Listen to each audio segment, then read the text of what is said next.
up. Good evening, ladies and gentlemen, and welcome to RWS Rajadamnern World Series 2024. Coming to you live from the world's first Muay Thai stadium right here in the heart of Bangkok, Thailand. I am Aaron Surisampan, and joining me is former Muay Thai world champion Antoine Pinto. Pleasure to be here alongside with you, Aaron, as always. And tonight is going to be a very special night because tonight the welterweight Rajadamnern title will be on the line. But of course, it is always an honor to be here in this legendary stadium, Aaron. Absolutely no better place than to watch Muay Thai or indeed perform Muay Thai than right here at Rajadamnern Stadium. Established in 1945, Rajadamnern Stadium is truly the world's first Muay Thai stadium with 78 years of history. Rajadamnern Stadium is truly the home and birthplace of the art of 8 limbs, the best form of striking in the world. The excitement is the same, the fights are the same, but we have entered a new era for Muay Thai and a new era for Rajadamnern. Yes, with the establishment of RWS Rajadamnern World Series, one of the premier Muay Thai promotions on the face of the planet. RWS Rajadamnern World Series gathers some of the best Muay Thai fighters from all corners of the globe to identify the best strikers on earth. RWS is giving opportunities to elite fighters from all over the world to compete at the home of Muay Thai Rajadamnern Stadium. It is also home to the greatest Muay Thai tournament and has brought back prestige to the Rajadamnern Stadium belt. Every week, that belt will be defended for or fought for right here on RWS. Yeah, absolutely. Especially tonight, we have the welterweight Rajadamnern title on the line. The main event is going to be absolutely insane. But not only the main event, because we have a lot of great fights. So let's have a check at the fight card. In the very first prelim of the evening, it's a female bout. Jomkwan Lukmuangpet from Thailand will be competing against Negin Shahinfar from Iran. In the second bout, Luca's Poma, Rage Fight Academy from France, will be taking on Imangazaliev Asadula from Russia. And the third prelim of the night, he is back from Japan. Julian Gravinese Elite Fight Club will be looking to get his first victory here tonight. He will be facing from Iran, Reza Takoya Fight Club. Moving on to the very first bout in the main card tonight, the superstar Starboy Pet from Thailand. Tonight he'll be taking on from Peru, Gonzalo Albinagorta. And then in the second bout of the main card, Promrob Luksuan Auto Muay Thai from Thailand will be taking on Luca Santini, fighting out of 7 Muay Thai from Italy. And then in the third bout, the current number 4 ranked middleweight Sornkhaw Hapayak from Thailand will be taking on former WBC world champion Victor Hugo from Brazil. And of course, the main event of the night for the title, the champion from Thailand, Hercules Chakwood, will be taking on the challenger Erdem Dincer WMC Lamai Muay Thai. An amazing event up ahead, Aaron. Yeah, and I cannot wait. Of course, that main event is indeed a rematch from last December where Hercules took the belt away from Erdem. Yeah, it's going to be very interesting to see how is Erdem going to approach this fight. The last time they fought was a very, very close fight, and a lot of people thought it could have gone the other way. So tonight they're going to settle it down. So this is going to be very interesting. All right, so now let's move on with the very first fight of the night. So ladies and gentlemen, please welcome the fighters. From Thailand, Jomkwan Lukmuangpet, and her opponent, please welcome from Iran, Negin Shahinfar.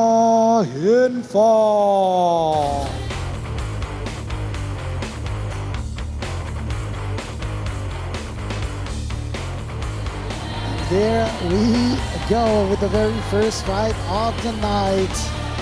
Born in Nakhon Ratchasima, Thailand, making her way to the ring. Looking to get the win and start off the night beautifully. This is Jomkwan Lukmuangpet.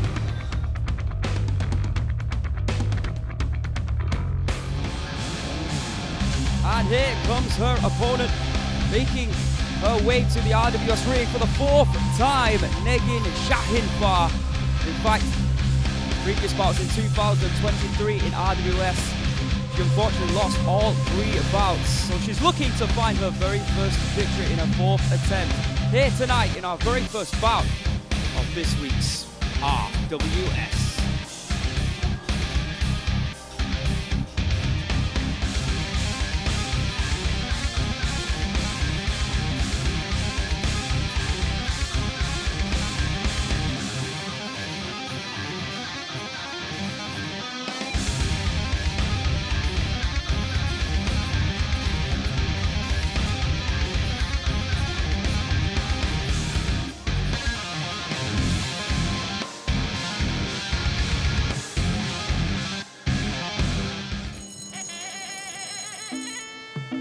There you can see the tail of the tape for the very first bout, female bout. Indeed, our only female bout this evening on RWS. In the red corner, we have got Jomkwan Pet from Thailand. 26 years of age, standing at 165 centimeters. Fight taking place at super bantamweight, 122 pounds, which she made weight yesterday.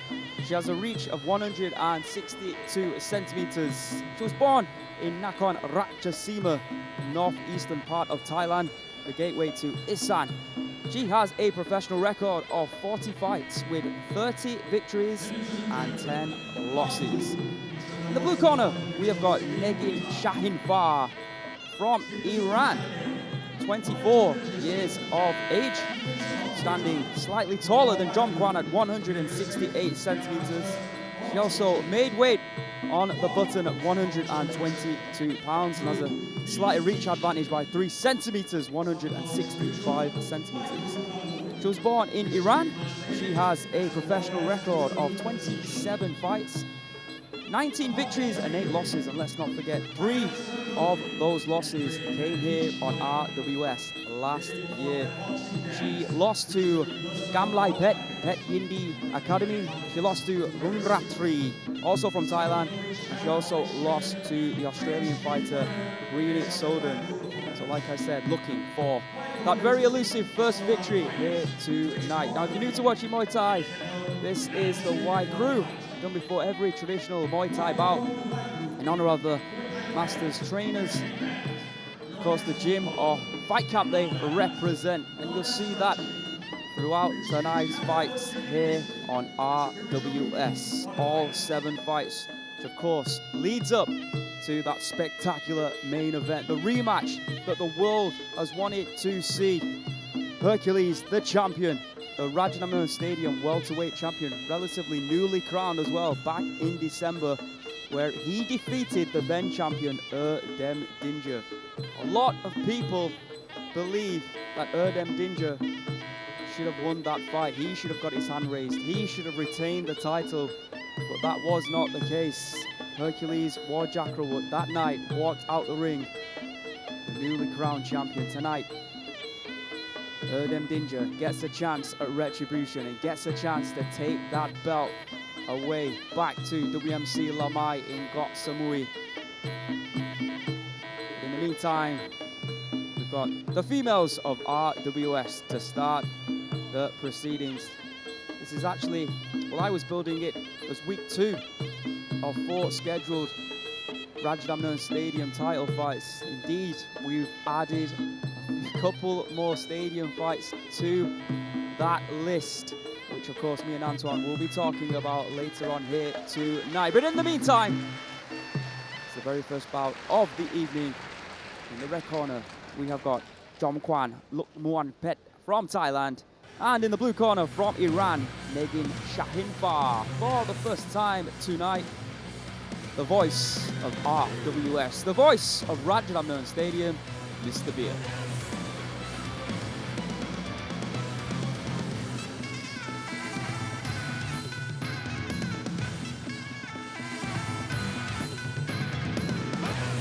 Swadikap, greetings ladies and gentlemen. My name is Beer, the voice of Rajadamnern, and welcome to RWS Rajadamnern World Series 2024. Live at the world first Muay Thai Stadium, Rajadamnern Stadium, the birthplace of Muay Thai. Watching live to over 200 countries around the world on DAZN. Ladies and gentlemen, it is our time to start the first preliminary fights of evening. Are you ready?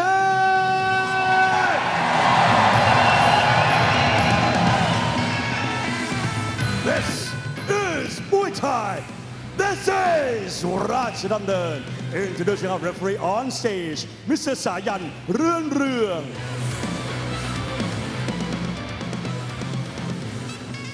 And now, ladies and gentlemen, introducing first, fighting out of the red corner, 36 years of age. She's 165 centimeters tall and weighing 122 pounds. She holds a record of 30 wins and 10 losses. Representing Nakhon Ratchasima Province, Thailand, the jury for Jomkwan, Luke Muang Phat.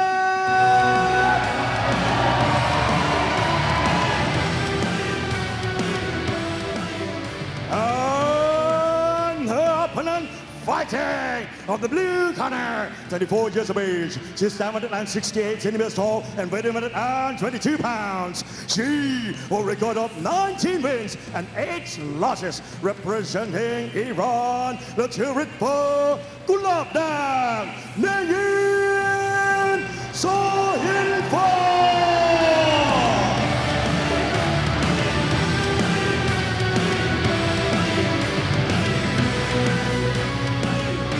From there with a right smile, a more serious business face for Shahinfar. Here we go. Round one, the scheduled 3 rounds. This week's RWS. 2 minutes for the ladies. Right away, you can see Negin pushing forward. A different hair tonight. Yeah, she's starting to call herself Cool Up Deng, the Red Rose. I like that. Attempting left and right hooks there from the Iranian. She's looking a little bit bigger than her opponent tonight. Jomkwan, on the other hand, very experienced. Very experienced, but indeed her first time here on RWS. Yeah, absolutely. And probably, potentially, her first time at Rajadamnern Stadium as well, so it's going to be interesting to see how she can cope with the pressure. Yeah, absolutely, especially going back only just a year ago, women were not allowed to fight here, and now they're able to not only just compete, but be able to fight for a title as well. Beautiful left kick, twice in a row, but good hand from Negin. Jomkwan, like I said, looks like she's enjoying herself in there, momentarily anyway. Negin looking to clinch up there.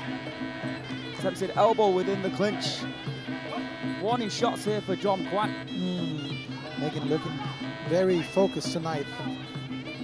Definitely, I mean, 3 losses here on RWS. Goes without saying you don't want to make it 4. Yeah, absolutely. And look, sometimes for some fighters it can be very demotivating. For some others, it brings out some fire that we've never seen so far. Yeah, absolutely. Of course, you're taking on Gamlai Pet, who's ranked highly here in the rankings. Bryony Soden is a very respected fighter. I believe he's fighting for a world title later on this year. So she has fought some good fighters. But if she wants to be recognized as one of the best fighters, then you just have to start getting into that winning column. Oh, good left high kick there from Jomkwan on the back foot. So far, it's a pretty close round, difficult to judge. Again, very aggressive, but Jomkwan landing a few good kicks with a good timing. Interesting to see how the judges are going to judge this one. Yeah, of course. It's open scoring here on RWS, meaning you get to see how all 3 of the judges have scored this fight in between the rounds, and indeed all leading up to our main event, the 5-rounder Rajadamnern Stadium welterweight title fight, which also will be open scoring. Let's have a look at the highlights from round number 1. A few decent shots there by the Iranian. Maybe more shots coming from Jomkwan. Like you said, Antoine, not an easy round to judge. Yeah, it's going to be between the power of Negin and the timing and the output. Stay with us.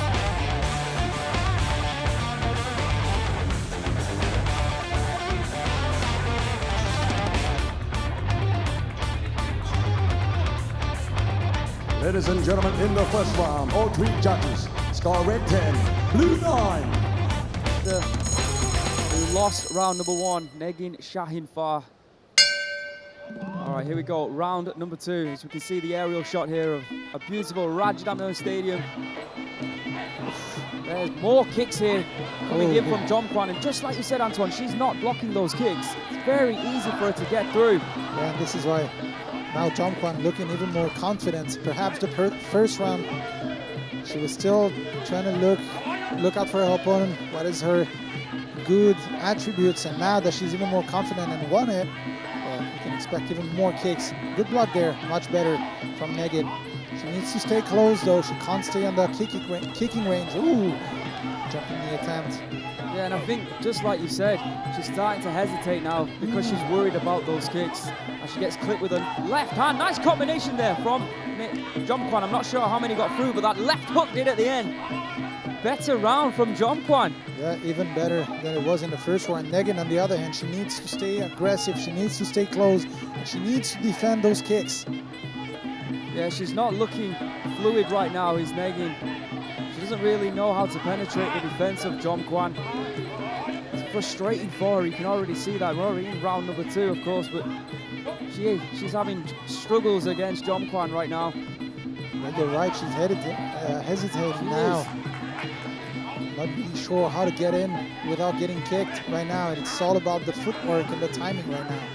It's better in the clinch. Can she outwork Jomkwan? Of course, the irony of that is she's staying at distance, which is perfect for Jomkwan to throw those kicks. She's got to be more aggressive right now. Like you said, take some more risks, which might result in her getting clipped by that kick, but at least she can get into range and do something.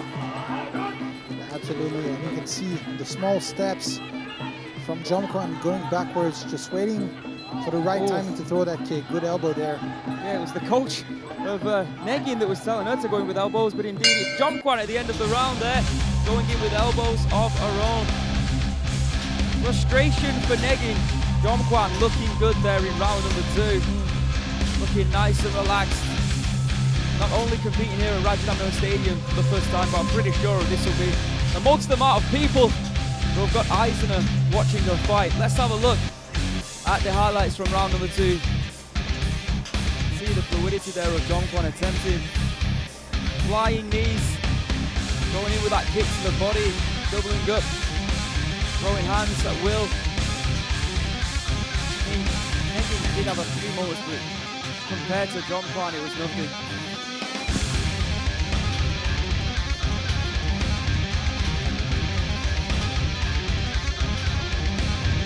Ladies and gentlemen, in the second round, all 3 judges score red 10, blue 9. And for the total score, all 3 judges score red 20, blue 18. Still hasn't had a win here in RWS. The least she could do is try to win this round. Well, she is trying indeed, but not really achieving that yet. So I guess it's now or never. There we go. She needs a knockdown to draw the fight. Of course, knockout will get her that win. Big ask. Oh, good knees within the clinch here from Jomkwan. You can see the experience of the Thai fighter now. Yeah, 40 fights to her name. That's a good point, Antoine.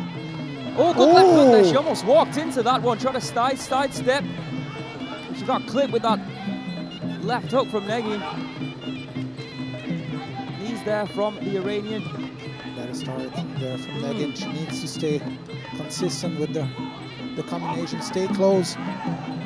Good right hand there. Yeah, but Jomkwan, you know what she's going to do now. She's just going to run down that clock. She's going to grab a hold of the Iranian fighter. And yeah, exactly. It's a tough situation now because you want to stay close, but not too close in a position where you get in the clinch. And now Jomkwan is just wasting time. And you don't want to stay on the outside because then you're going to get kicked. Tough situation. Yeah, almost impossible. So absolutely. It's a tough one. Tough one. Of course, very similar fight. It will be the main event tonight. So we have a big puncher, Erdem, who's going to face, of course, the champion Hercules, who's very comfortable on the inside and the outside with the kick. So this is going to be another display. Yeah, I mean, Hercules basically won the title, basically took the title away from Erdem, fighting off the back foot. Absolutely. Throwing those counter kicks whenever he could within the first fight. Erdem, of course, was so disappointed. And, you know, not just with the result, but the fight. He thought he got the victory.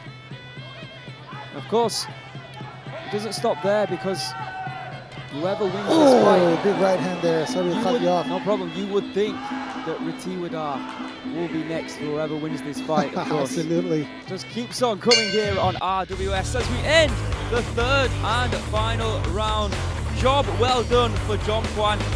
She'll get a hand raised here. Fortunate for Negin Shahinfar. Just didn't do enough in rounds 1 and 2. We saw a bit more aggressiveness from the fighter in round number 3, but too little too late.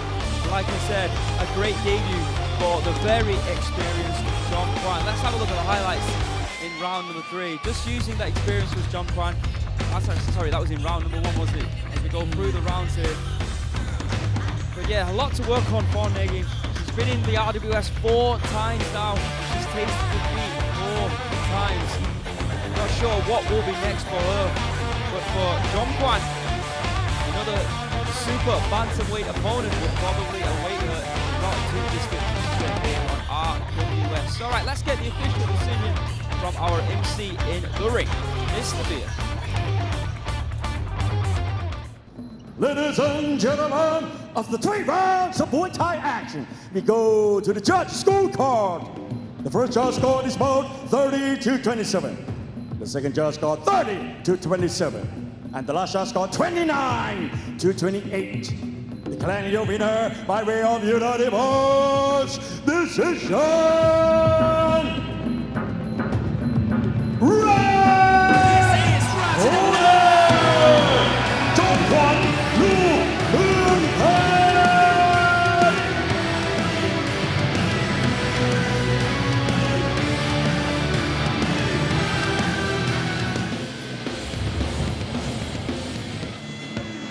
Back to RWS, and as always, we always have the best crowd here in Rajadamnern Stadium, Aaron. Absolutely amazing. Well, so some of you need to go to the gym, but apart from that, amazing. Yeah.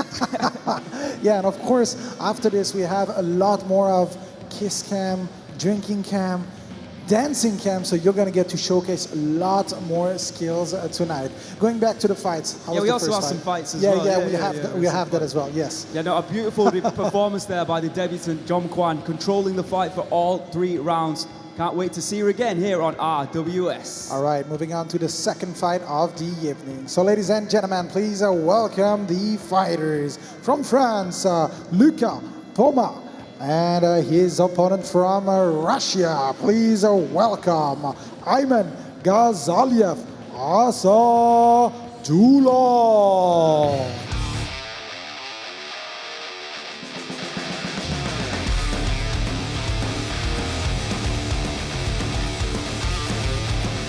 Born in Nîmes, France. Making his way to the ring, this is Luca Poma.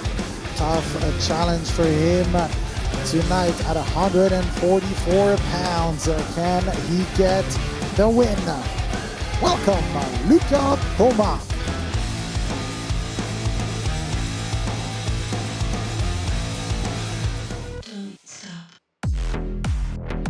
And here comes his opponent, Imangazaliev, Asadula from Russia.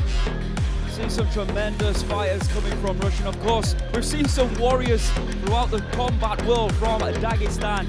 Are we looking at a potential future superstar in Imangazaliev, Asadula? Let's find out. Our second bout on this week's RWS.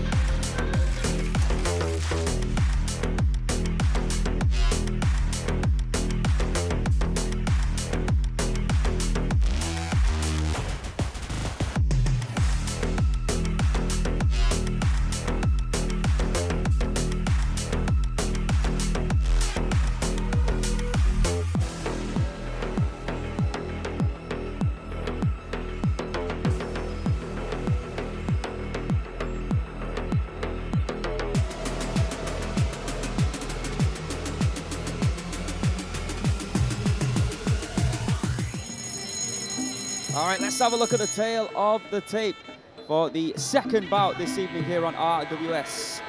In the red corner, we have got Lucas Poma fighting out of Rage Fight Academy.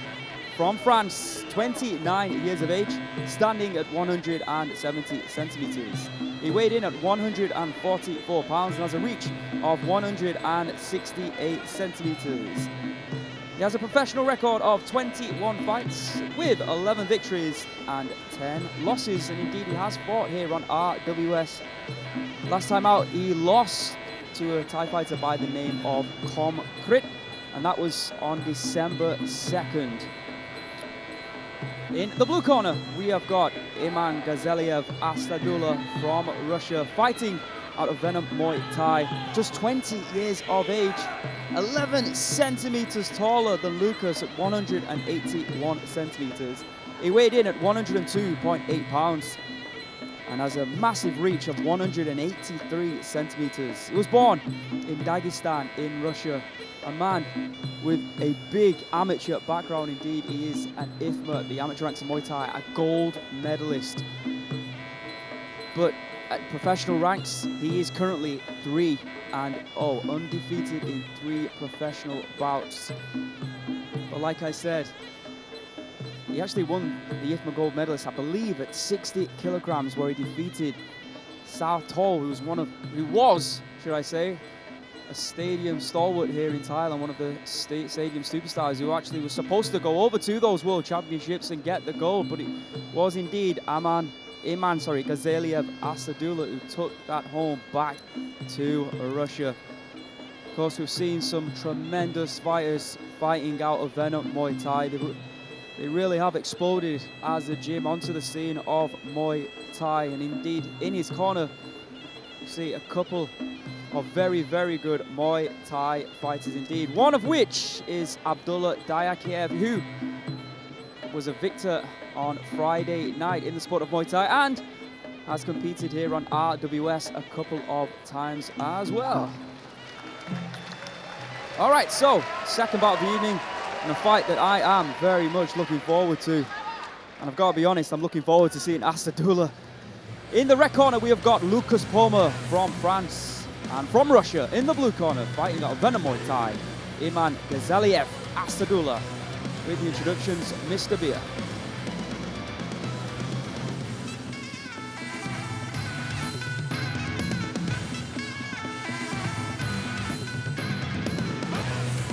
Ladies and gentlemen, this is the second preliminary fight of the evening. This is Muay Thai. This is Rajadamnern.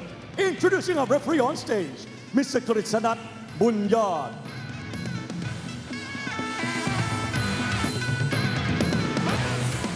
And now, ladies and gentlemen, introducing first, fighting out of the red corner, 29 years of age, his 770 centimeters tall and 144 pounds. He holds a record of 11 wins and 10 losses, representing France. Let's hear it for Luca Poma, Red Fight Academy.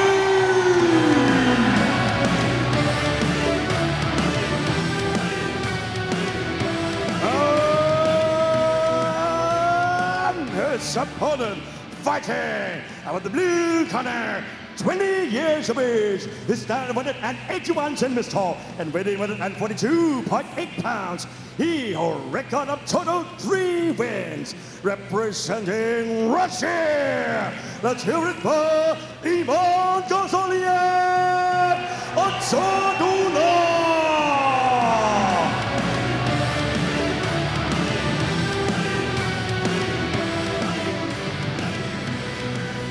All right, here we go. Big fight feel for this one, even though it's the second prelim. A lot has been made of Imangazaliev Asadula. Nice test for him here tonight as he takes on Lucas Poma, round 1.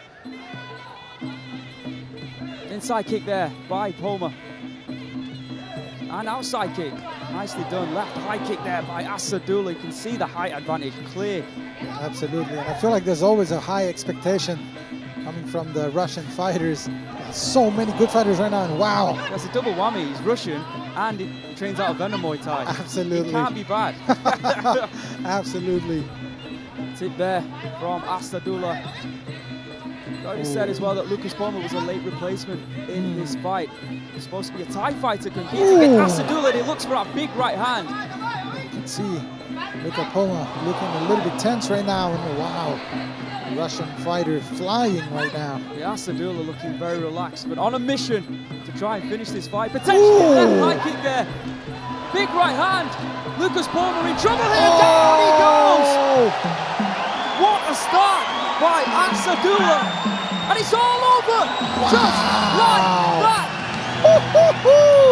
Potential superstar in the making.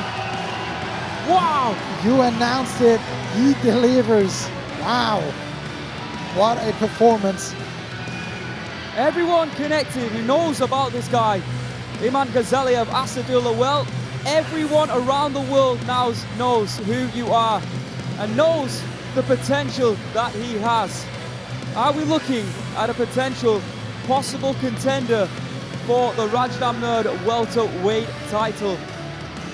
I know he's a long way to go, but seriously, he has got amazing skills. Yeah, absolutely. I wish there was a camera in the corner, in his corner right now, because his cornermen almost look disappointed. They wanted to see him fight longer. I think they were suspecting this. Congratulations. Let's have a look at the replay. Let's see how he did it. Oh! Making left high kicks and flying knees look easy. What a debut performance. Let's have a look at that flying knee again. Going up to the chin. Oh, stunning. And you do not get up from them. Yeah, absolutely. What a nasty shot that was.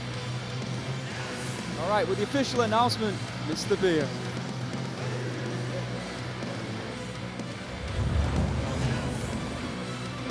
Ladies and gentlemen, of the 1 minute and 3 seconds of the first round, we have a winner by way of knockout blue corner, Imangazaliev, Asadula.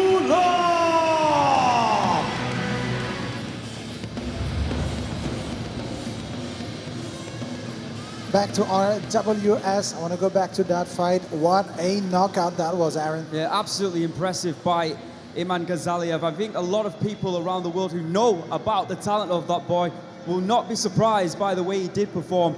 But for the people who are new to watching Muay Thai and of course new to that name, then remember that this guy is special and potentially in the next couple of years could be a big name in the sport of Muay Thai. Yeah, absolutely. Very interesting to see how he's going to perform throughout this year. And of course, moving on now to the third prelim fight. Now, this is going to be a very interesting fight because Julian, of course, he's been here 2 times already. He's lost 2 times, and it seems like it's kind of his last chance tonight. Can he get the win, or does he have to drop back down to another promotion? What do you think, Aaron? Yeah, I was thinking the same thing as well, because the last 2 fights, though, in his favor, they have been, I think, split decisions. They've been very, very close indeed.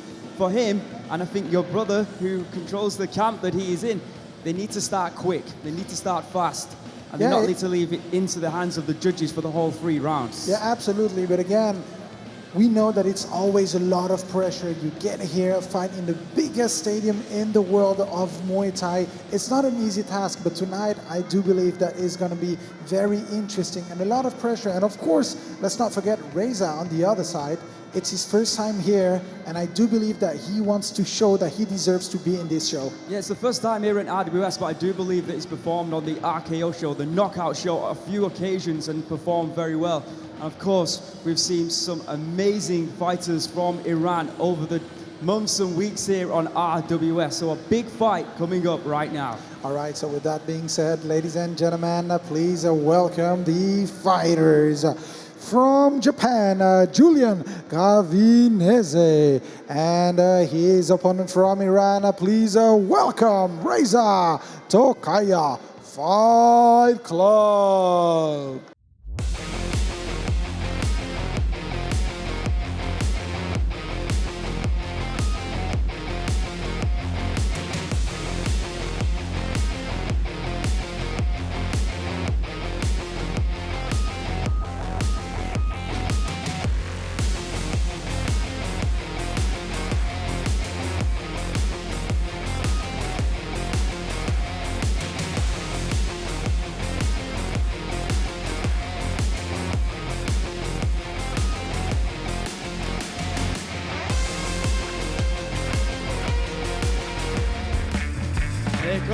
his opponent, making his way to the Rajadamnern Stadium ring, Reza. He's looking very relaxed, looking to make a statement in our final prelim here tonight. Let's see if he can do it against the very experienced opposition. Let's welcome Reza to RWS.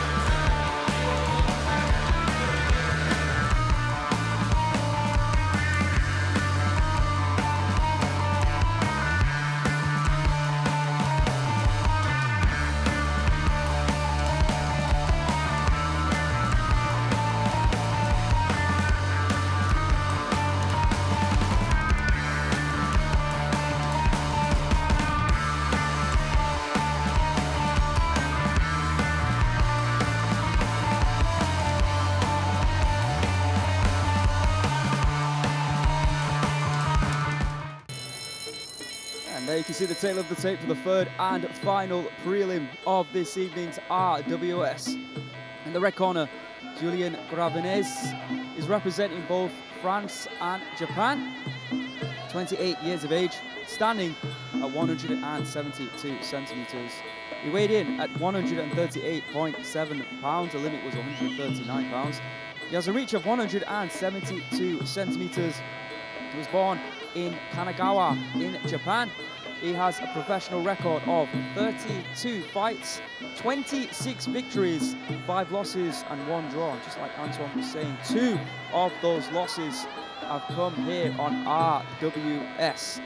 Losing to Tan E Jr. from Thailand and also to a fighter by the name of Kaviani from Iran.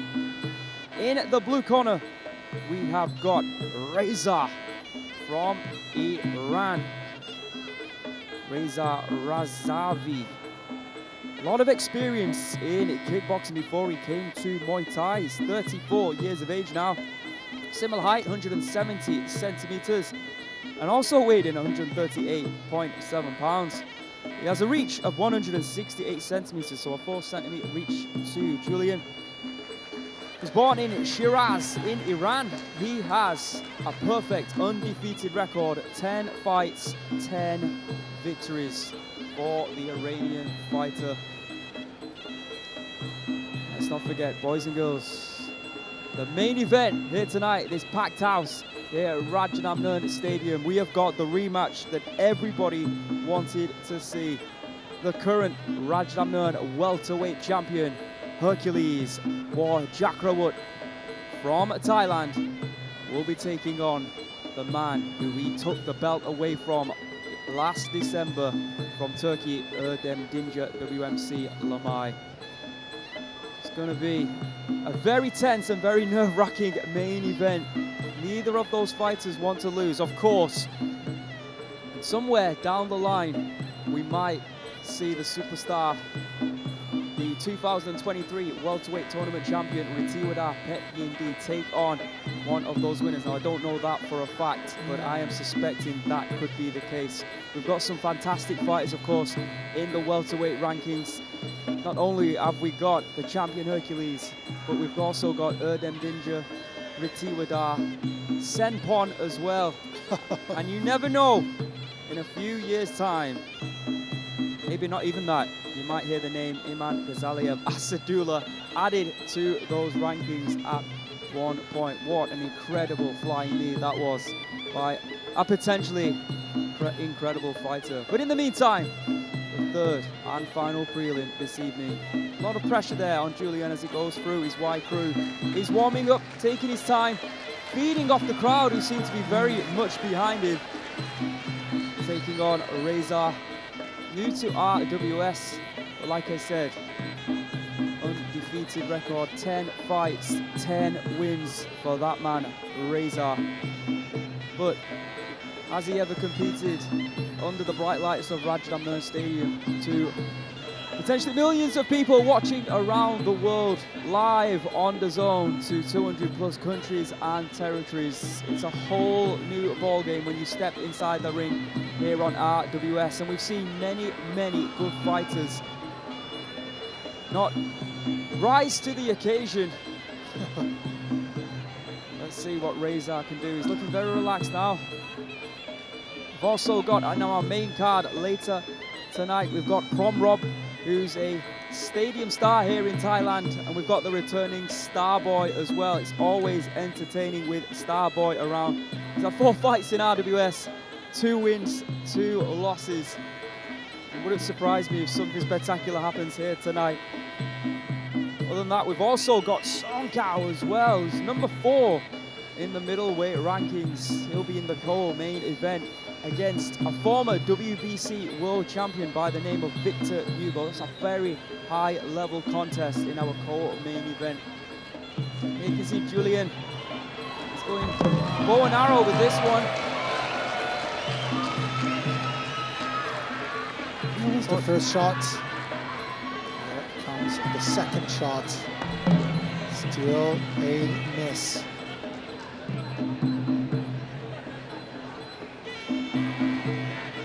Here comes Julian. The third shot and a hit.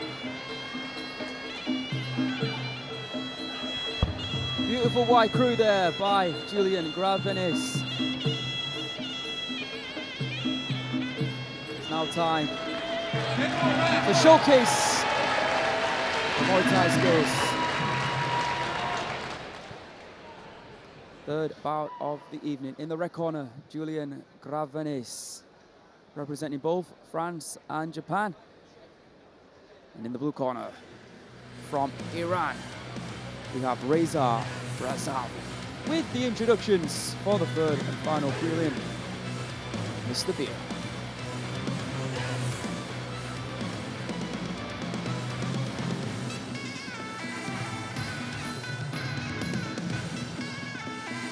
Ladies and gentlemen, this is the third preliminary fight of the evening. This is Muay Thai. This is Rajadamnern. Introducing our referee on stage, Mr. Prin Hantanaboon.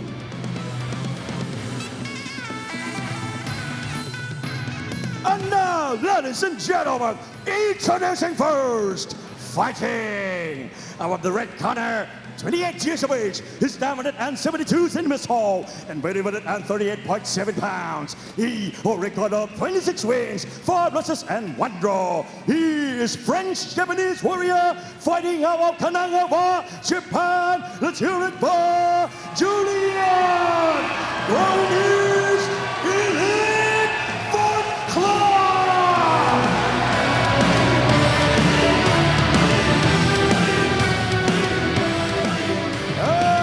His opponent fighting on the blue corner, 34 years of age, his diamond and 70 centimeters tall, and weighing 38.7 pounds. He holds a record of total 10 fights, 10 wins. Representing Iran, let's hear it for Reza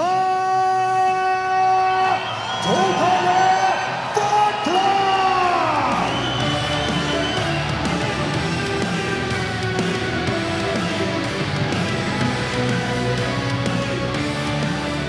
Like there's quite a few French, Japanese and Iranian fans in.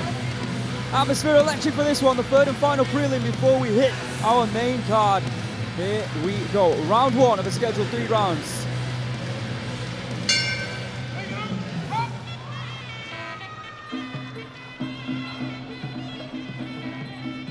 We've seen Julian perform, and usually he starts off quite slow.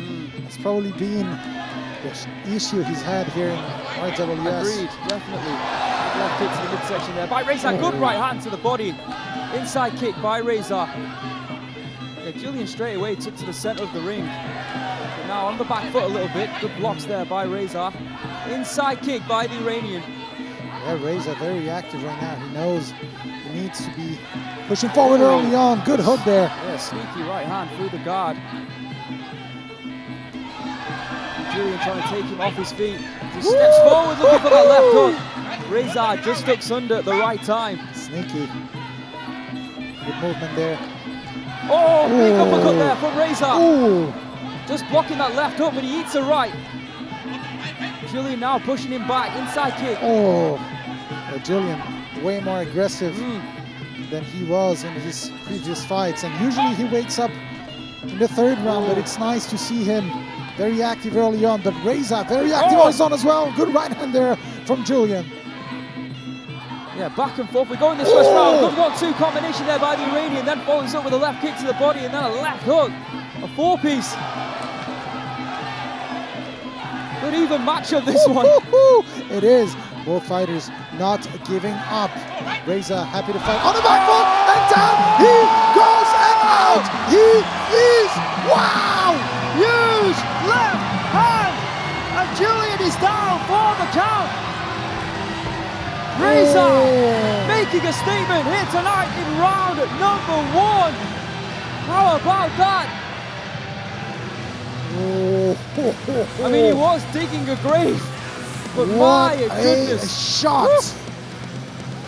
Wow. I mean, he was loading up all throughout that round, but something caught Julian that knocked him out, sparked out. I think he's now asking his corner what happened. Yeah, and he's gonna need definitely a few months out to recover after this. He got dropped his previous fight, and now with a knockout, he's gonna need Let's some see time off. What how a shot. it occurred. Goes to the body, takes a step back, and then Nasty left hook. Just as Julian was moving forward, he caught him. Look at that. And he was sparked out, flying through the air. Lights out. Knocked out before he hit the ground. Turned off the button. Wow, what a shot. Ladies and gentlemen, after 1 minute and 42 seconds of the first round, we have a winner by way of knockout blue corner, Reza Fight Night.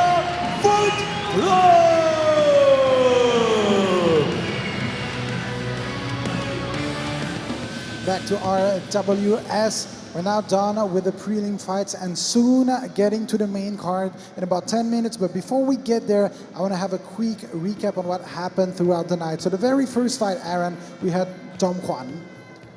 Very amazing debut here in RWS. Yeah, beautiful performance there by the debutant Jomkwan. Unfortunately for her opponent, Negin Shahinfar, of course, competed last year here on RWS 3 times. Unable to get the victory here tonight. Let's have a look at how she did it, Jomkwan. Happy to fight off the back foot. Happy to throw those kicks at will. And unfortunately for Shahinfar, she just wasn't able to get close to her opponent to deliver any killer blows or anything at least significant. It was a great performance by Jomkwan. And even on the outside, she was able to throw kicks just like that and even take a few of the punches and eat a few of the punches for Negin Shahinfar. And I think in the end, on all 3 of the judges' scorecards, she was winning 10-9. So a flawless performance by Jomkwan in the end. Yeah, we could see the experience paying off. Of course, it was her first time here in RWS, but she's had plenty of fights before, and we could see clearly that she had the advantage. Moving on to the second fight, what an amazing knockout. And we expected nothing less from this fight, let's be honest. We've said it, we know it, Russian fighters, you're from Venom, training camp, what else can you expect? Yeah, absolutely. Of course, he's only had 3 professional fights. The majority of his career has spent in the amateur ranks of Muay Thai, but boy, what a performance he put on here tonight. It was short, it was sweet, but it was deadly by Imangazaliev of Asadula. Beautiful left high kick there.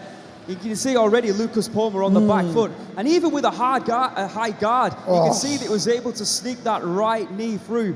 Beautiful timing, beautiful placement of that knee, and down went Poma.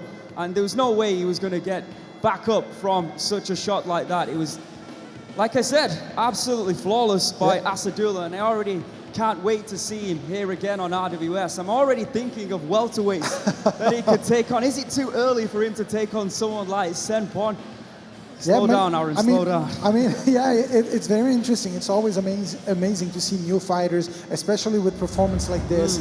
But of course, 147 pounds, it's such a competitive weight class. I mean, we've got amazing fighters. Actually, from 135 to 154, it's very competitive. But especially this weight class, and we see it every year, every month. We have new rising stars coming up, and it just makes it even more interesting to see how is new fighters like this performing like tonight going to perform in the ranking. Yeah, absolutely not. Not only the rankings as well, but let's not forget that further on down the year, we're going to have the RWS tournament, the best Muay Thai tournament in the world.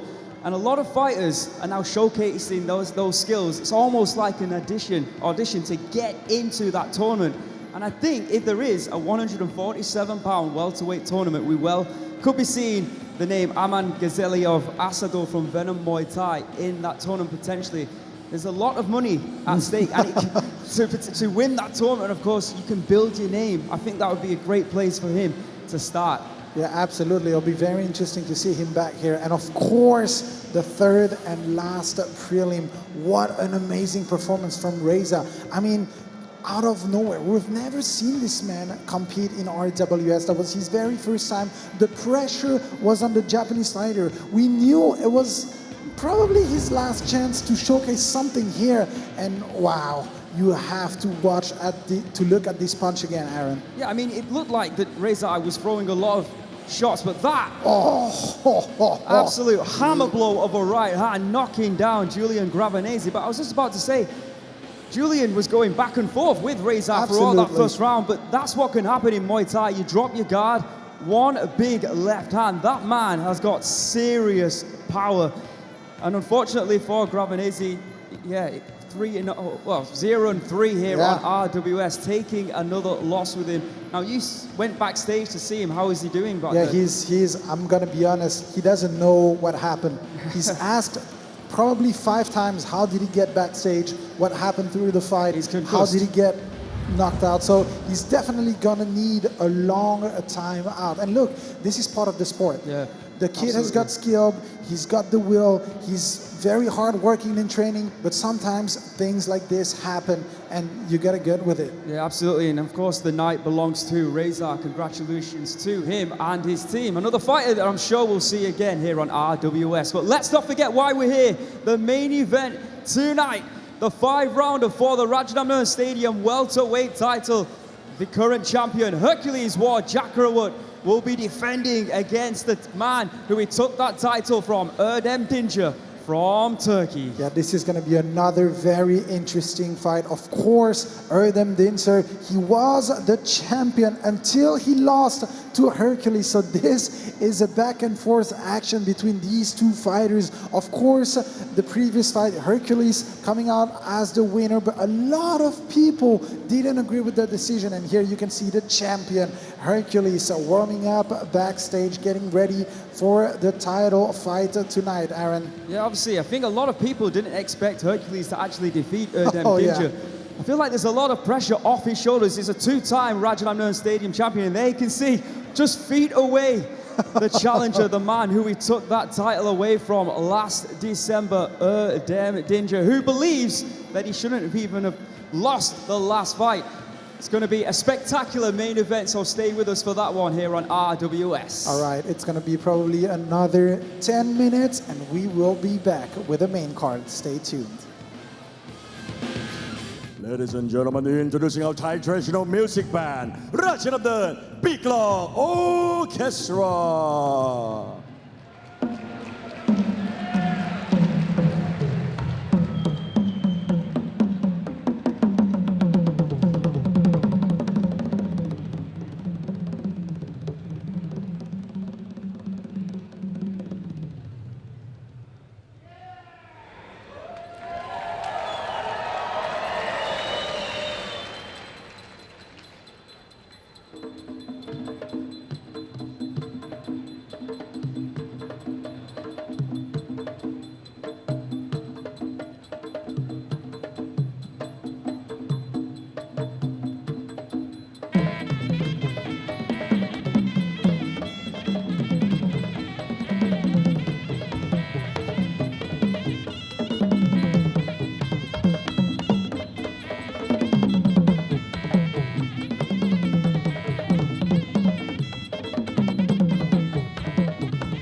กับราชดำเนินปีกลองอูเคสตรา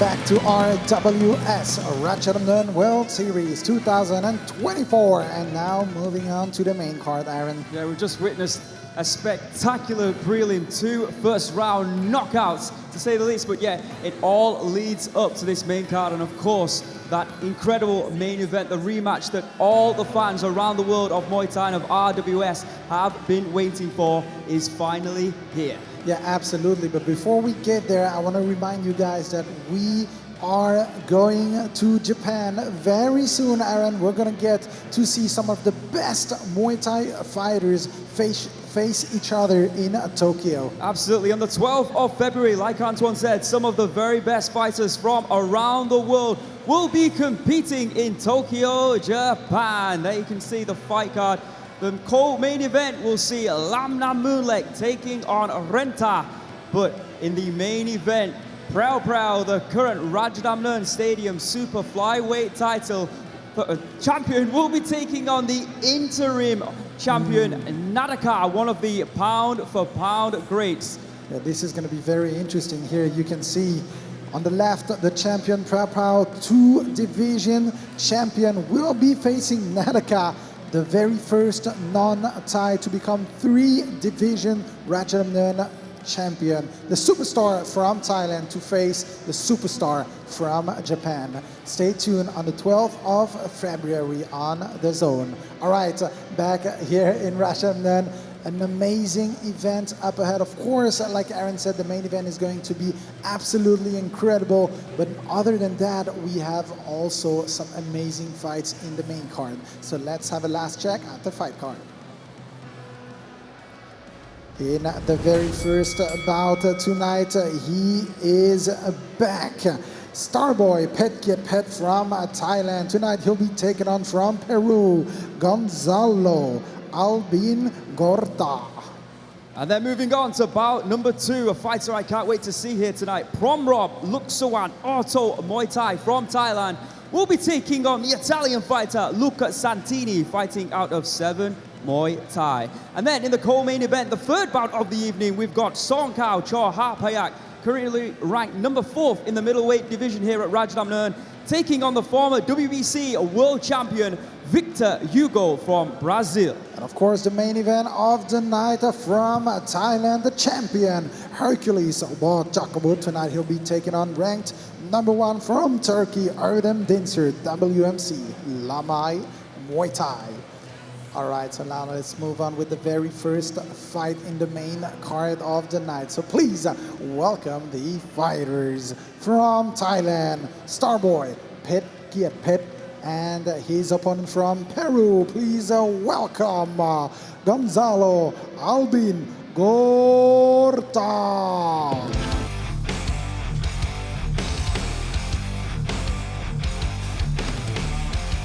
A long-time superstar born in Sukhothai, Thailand. Starboy back in here, Rajadamnern Stadium, to get the win tonight. This is Starboy Pet.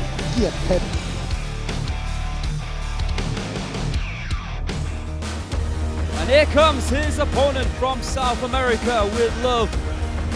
Gonzalo Albinagorta from Peru, making his debut here on RWS, looking to make a statement against one of, if not the most entertaining fighters that we've seen here on RWS in Starboy.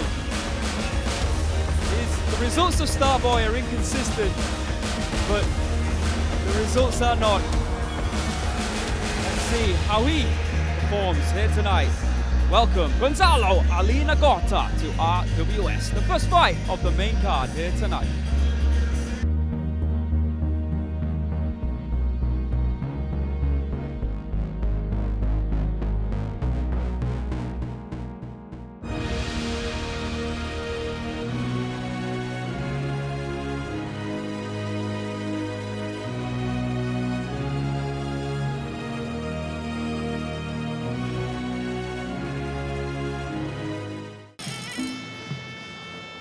And here you can see the tail of the tape for the very first matchup in tonight's main card. In the red corner, we have got Starboy Pet from Thailand, 31 years of age, standing at 172 centimeters. He weighed in at 142.2 pounds and has a reach of 179 centimeters.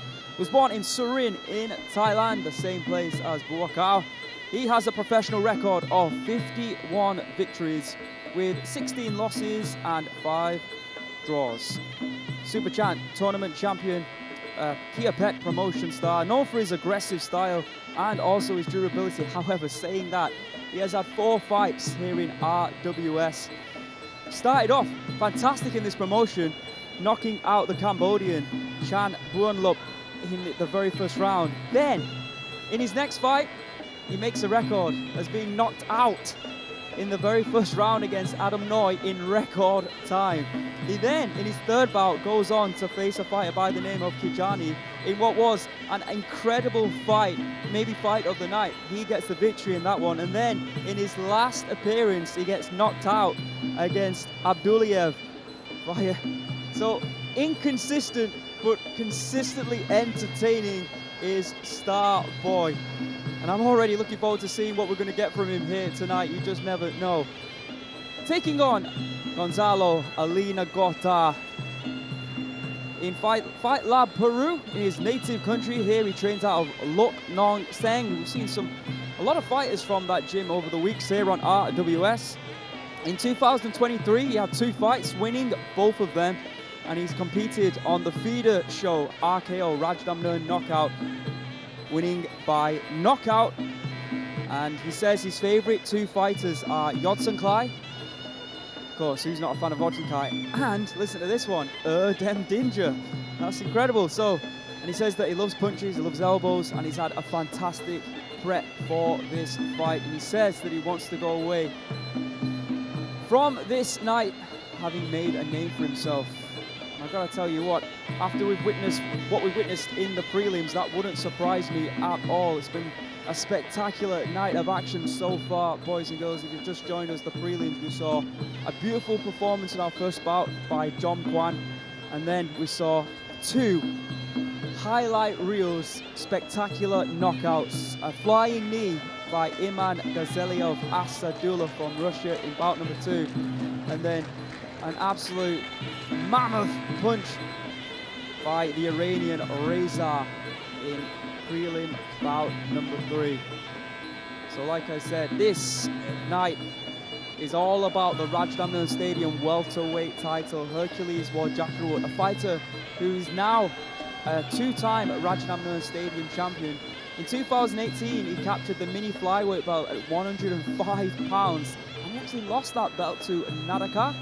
And now, after his victory in last December against his opponent, he's now the welterweight champion. The man on top of the tree here at Rajadamnern Stadium, the man who's under him, who wants to get that title back, who feels that he was robbed of his title in December, and that is Erdem Dincer, WMC Lamai Muay Thai from Turkey. Can't wait for the main event. 5 rounds, of course, but this is 3 rounds, 143 pounds, and it's Thailand taking on Peru. Starboy Pet in the red corner, taking on Gonzalo Albinagorta from Peru. With the introductions, Mr. Beer.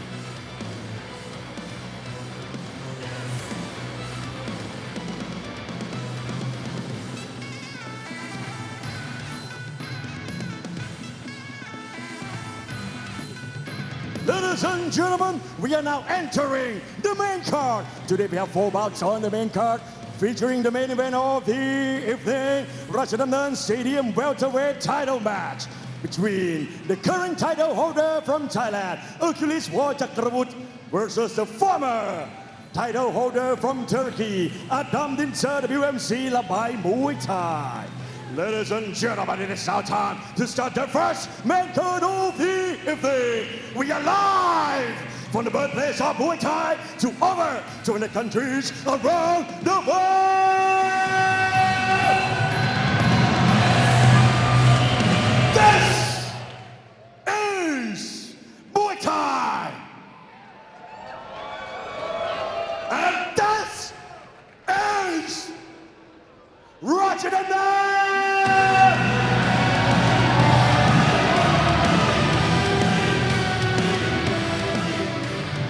Ladies and gentlemen, introducing our referee on stage, Mr. Chanin Tep Supan.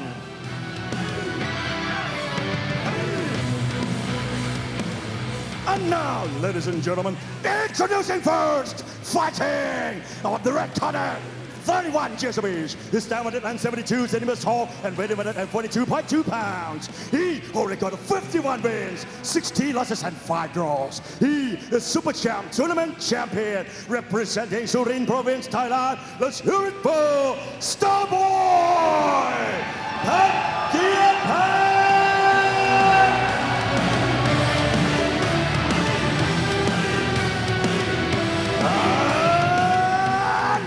His opponent fighting on the blue corner, 36 years of age. He's 169 centimeters tall and weighing 142.7 pounds. He already got 11 wins and 1 loss.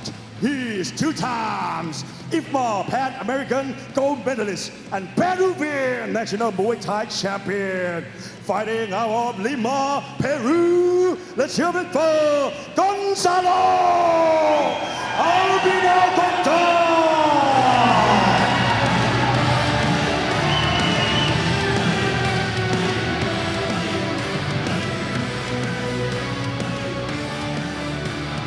All right, both fighters seem ready for this one. 3 3-minute rounds. Thailand versus Peru.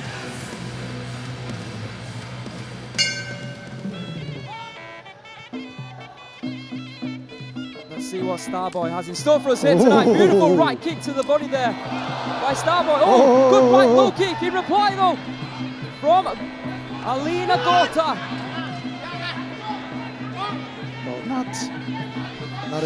Surely we're not about to see and another low kick round there. knockout here on RWS. That might be. Gonzalo, very confident. What a kick! Ooh, but a body punch. Yeah, Starboy's connected with that kick to the body a couple of times already here in round number 1, but some beautiful low kicks coming in by Gonzalo. And somehow Starboy doesn't look 100% right now. Getting that job going again, looking for the right kick that time, going up high. Sends it out, left hook! Right low kick there from Albinagorta. Beautiful combinations there from the Peruvian. Double left hook with the low kick. Oh, but a big elbow from Starboy. And another kick to the body by the Thai. Seeps here by Starboy. You see Gonzalo starting to show him a little bit more respect now after those kicks to the midsection. And Starboy used to be known for his work in the clinch, and look, he's already trying to get there. Oh, but Gonzalo with the punches. Oh, tempted right high kick there, but just deflects off the arm. You can already see Mark on the left side of Gonzalo. Great spot, Antoine. Oh, big elbow! Albinagorta momentarily rocked. Yeah. Holding on right now. And again, the clinch work, staying in range of the knees will be most favorable to Starboy. Oh! How about that? Wow, he gets dropped, I think, with a jab. You do not see that often, and like I was about to say, you want to get in the clinch, you got to get through those hands first. Well, we know now, Albinagorta does have power. Left hook to the body and to the head. Tries to go in with an elbow. Starboy holding on right now, looking for knees to the midsection, but he's getting clipped with some big elbows. Another elbow, and again. Starboy trying to fight his way out of this predicament. Yeah, walking down like a zombie now. No walking back at all. High kick. This is just so Starboy. Yeah, you're absolutely right. This is what he's been known for and still has it. Apparently, Gonzalo needs to be careful now. Oh, beautiful left hook again. He's got some fast hands. Yeah, absolutely. And the elbow. Starboy almost went down there. He keeps walking into those elbows every single time. Zombie mode it is for Starboy. Beautiful combination there from the Peruvian. An incredible start to this fight here on RWS. Wow, how about that? Starboy dropped in round number 1. It will be a 10-8 round for Albinagorta. What a performance. both fighters had big moments in that round. Absolutely amazing round from both fighters. I want to have a look at that replay. Oh, look at that. Both elbows connecting. Rocking the Peruvian, but after that, left elbow. It was an elbow indeed. Starboy walking straight into it. Perfect timing by Albinagorta. Oh, how about that? Sets up round 2 perfectly. Don't go anywhere.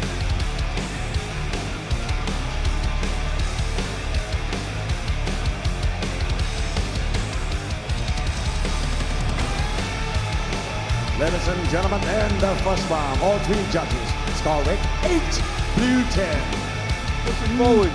We know we're not going to get that from Starboy. We know what we're going to see right now. He is going to attack Gonzalo Albinagorta, and it's up to the Peruvian to try and set some traps and to try and counter the forward motion of Starboy. He did well in round number 1. Let's see what happens here in round number 2. There we can see a beautiful aerial shot of this magnificent Rajadamnern Stadium here on RWS. Well, no going back now for Starboy. He needs a knockdown if he wants to at least draw the fight right now. And maybe a low blow. Something else we didn't really talk about was Starboy's kicks through the midsection that were doing so well, and then he abandoned it for whatever reason. Here he comes, he's eating a lot. Big right hand there from Starboy. Oh, and a big elbow. We've got 2 bulls locking horns here in round number 2. Good elbows here by Gonzalo. Knee there by Starboy. And the crowd going crazy. Yeah, they're getting behind Starboy right now, and he needs the help. 10-8 round for the Peruvian. Outside kick there. Gonzalo needs to stay focused. He needs to stay in the game. Oh, big elbow. Almost got spinning. Right low kick. Starboy just doesn't know what a high guard, what a defense is. Right hand here from Starboy, elbow. Yeah, I don't think Starboy. By the Peruvian, this is madness. I don't think Starboy cares about protecting himself at all. He just wants to go in there and hit Gonzalo. Gonzalo needs to stay focused. Great, very good combination so far. Ooh, big elbow again, missing by a little bit in the clinch. But the guard is wide open. Every single time that Gonzalo throws a left elbow or a right elbow, it seems to connect just like that every single time. Starboy's, honestly, just put the guard up a little bit. Just once or twice, maybe. Yeah, absolutely. Right now it's protect your face with your face. Trying to get in the clinch, still pushing forward. Gonzalo. Oh, big team. That seemed to hurt Gonzalo. Maybe accumulation. Good body work here from Starboy. Let's not forget, like I said, those kicks took a toll before Starboy decided not to throw them anymore. But the body seems to be hurt here of the Peruvian. All knees coming in. Let's not forget that Gonzalo has to win one more round if he wants to be guaranteed to win the fight as well. Because if he loses this fight and this round and the next one, it will be a draw. So far, so good in this round for Starboy, in my opinion. It looks like he's wearing down Gonzalo. Oh, but as we say, this big combination from Gonzalo, but in a clinch. Yeah, Starboy defending there, wrapping his arms around Gonzalo. So reckless. Yeah. Insane. Another attempted left elbow there by Gonzalo. Looks like both fighters are starting to be a little bit fatigued right now. Another team to that weary midsection. But again, Starboy walks into another elbow. I'm seeing a big pattern of play right now. Yeah, but the knees in the clinch and Gonzalo not looking good at all. Not at all. Body shot there. And a left knee. And again, Gonzalo looks like he's on his way down. He's hurt. He's definitely hurt. And I think it was from those body shots or knees. I'm not sure. Either way, saved by the bell. And what a round for Starboy. Incredible action here on RWS in round number 2. We thought the Starboy might be out of it. We thought that potentially Gonzalo was going to try and finish him. But I'll tell you what, Starboy might have just flipped the script here. Let's have a look there. To that weak body. We called it. Those knees, accumulation of knees. I'm not really sure what was going on with the legs, wobbly legs there. Starboy, if the head doesn't fall, then go to the body. Sometimes you can connect to the head, I guess, but yeah, this. Simple teeps like that doing big damage to the Peruvian fighter tonight. You would have to suspect Starboy has won. that round. Yeah, absolutely.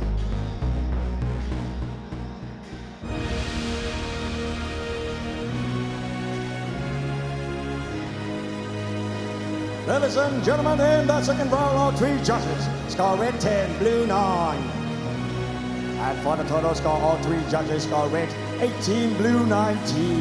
How's it draw? That's going to Good take question. a lot for both fighters. Starboy's going to go look for the knockdown. There's Oh, no doubt about it. absolutely. I'm calling it right now. Absolutely. He doesn't just want to win the round. Like I said, he's going to want to try and take out this Peruvian fighter, or indeed drop him. Let's see what happens in round number 3. Into the clinch they go. This is great work here from Starboy. He's going to attack the body, and rightly so, of Albinagorta. Yeah, we said it early on. That's probably the position he's the most comfortable, but as he needs to get close, of course, he's going to go past the hands of Gonzalo.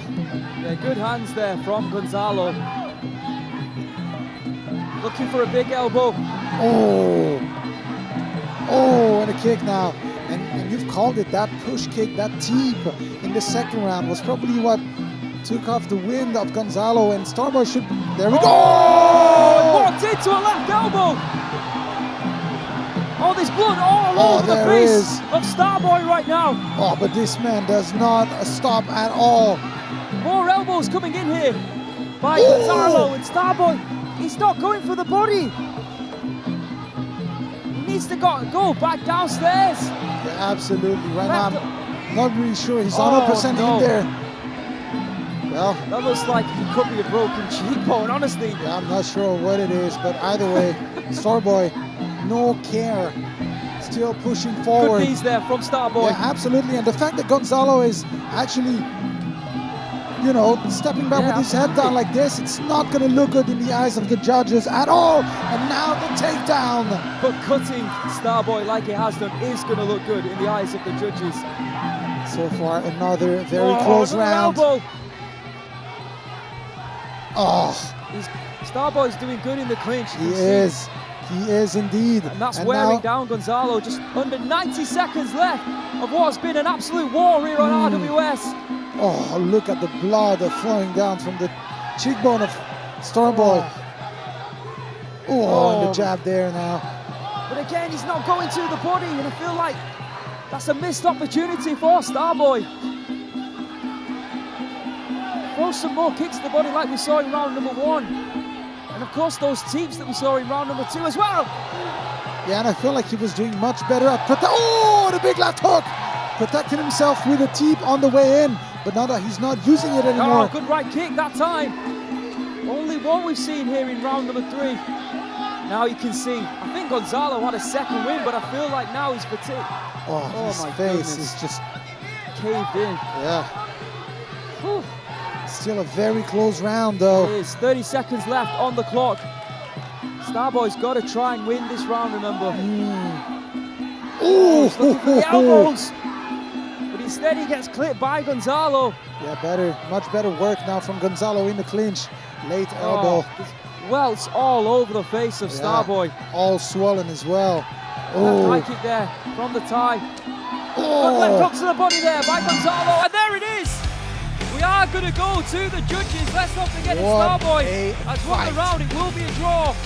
However, if Gonzalo Albinagorta takes the round, then he will get his hand raised here tonight on RWS. Oh, what a mess that face is of Starboy. well, no matter what, if it's a draw, a loss, whatever happens, Starboy is not going to have a good night tonight, I can tell you that. Well, let's have a look at the highlights from that third and final round. It was an absolute war. Great fight between these two.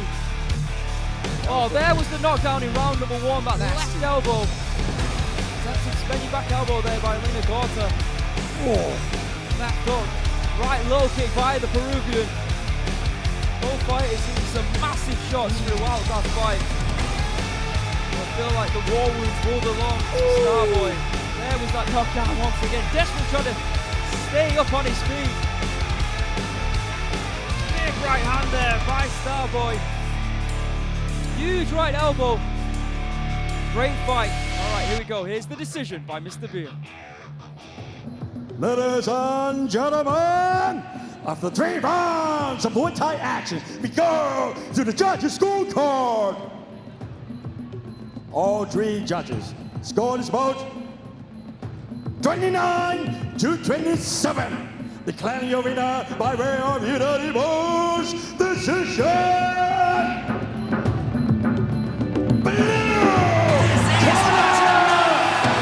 Gonzalo! Albinagorta!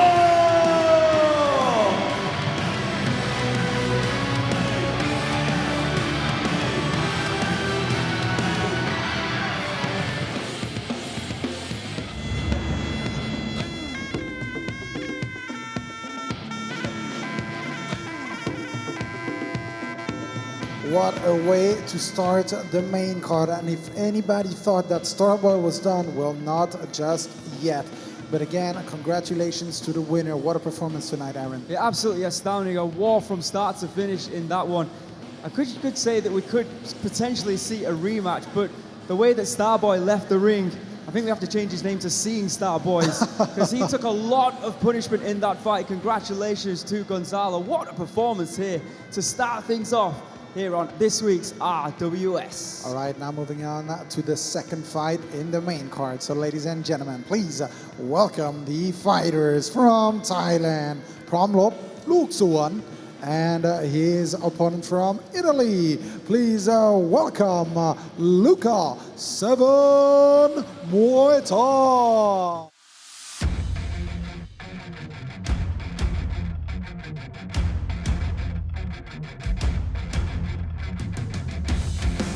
And here comes Promrob, born in Sornkhaw, Thailand, making his way to the ring. His name translates in ready to fight. Well, ready or not, we are about to find out. This is Promrob, Luca, Auto, Muay Thai.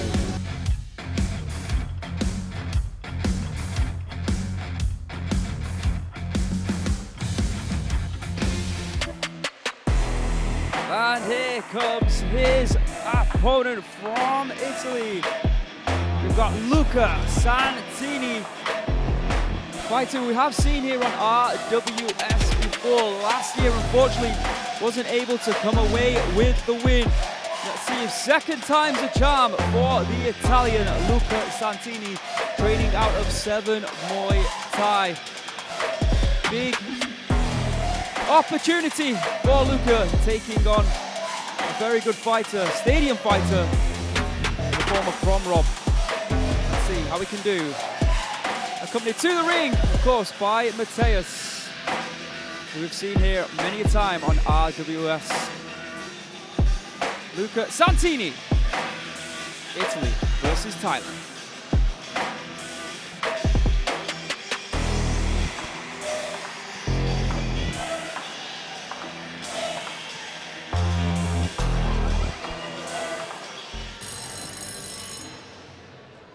And there you can see the tail of the tape for your second bout in the main card. We have got Promrob, Luxawan Auto Muay Thai from Thailand in the red corner. 25 years of age, standing at 170 centimeters. The fight weight for this one is super featherweight, 130 pounds. He has a reach of 167.5 centimeters. He was born in Sornkhaw in Thailand. He has a professional record of 82 victories, just 17 losses and 5 draws. A former S1 super featherweight champion, known for his technical style. Does that translate over from 5-round Muay Thai into 3? And let's not forget, you can see there in your bottom right-hand corner of the screen, the main event tonight. The Rajadamnern Stadium welterweight title is on the line as Hercules War Jakrawut defends against the #1 contender and former champion Erdem Dincer WMC Lamai from Turkey. In the blue corner, we have got Luca Santini.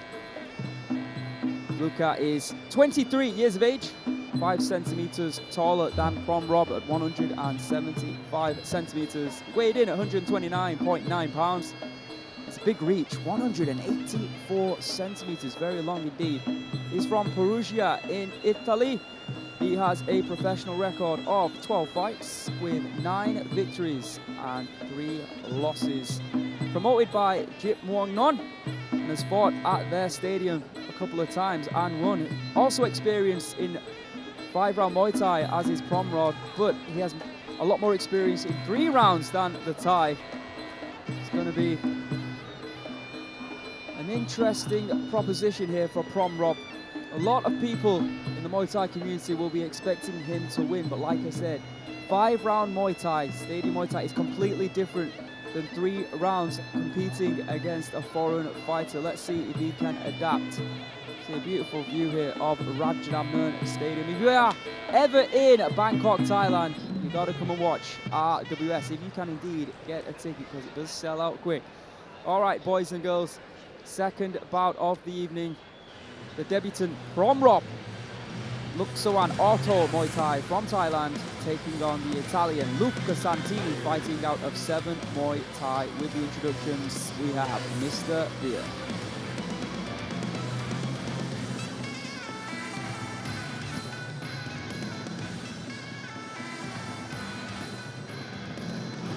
Ladies and gentlemen, this is the second main card of RWS Rajadamnern World Series. This is Muay Thai. This is Rajadamnern. Introducing our referee on stage, Mr. Jirasin Siraratsakun. And now, ladies and gentlemen, introducing first, fighting out of the red corner, 35 years of age. His stamina and 70 centimeters tall and weighing 130 pounds.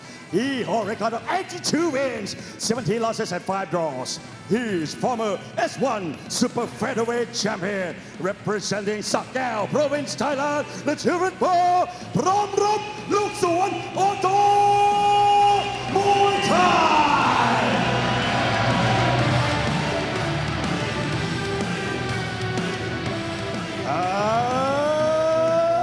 And his opponent, fighting out the blue corner, 33 years of age, he's 175 centimeters tall and weighing 129.9 pounds. He holds a record of 9 wins and 3 losses, representing Italy. Let's hear it for Luca 7 Muay Thai.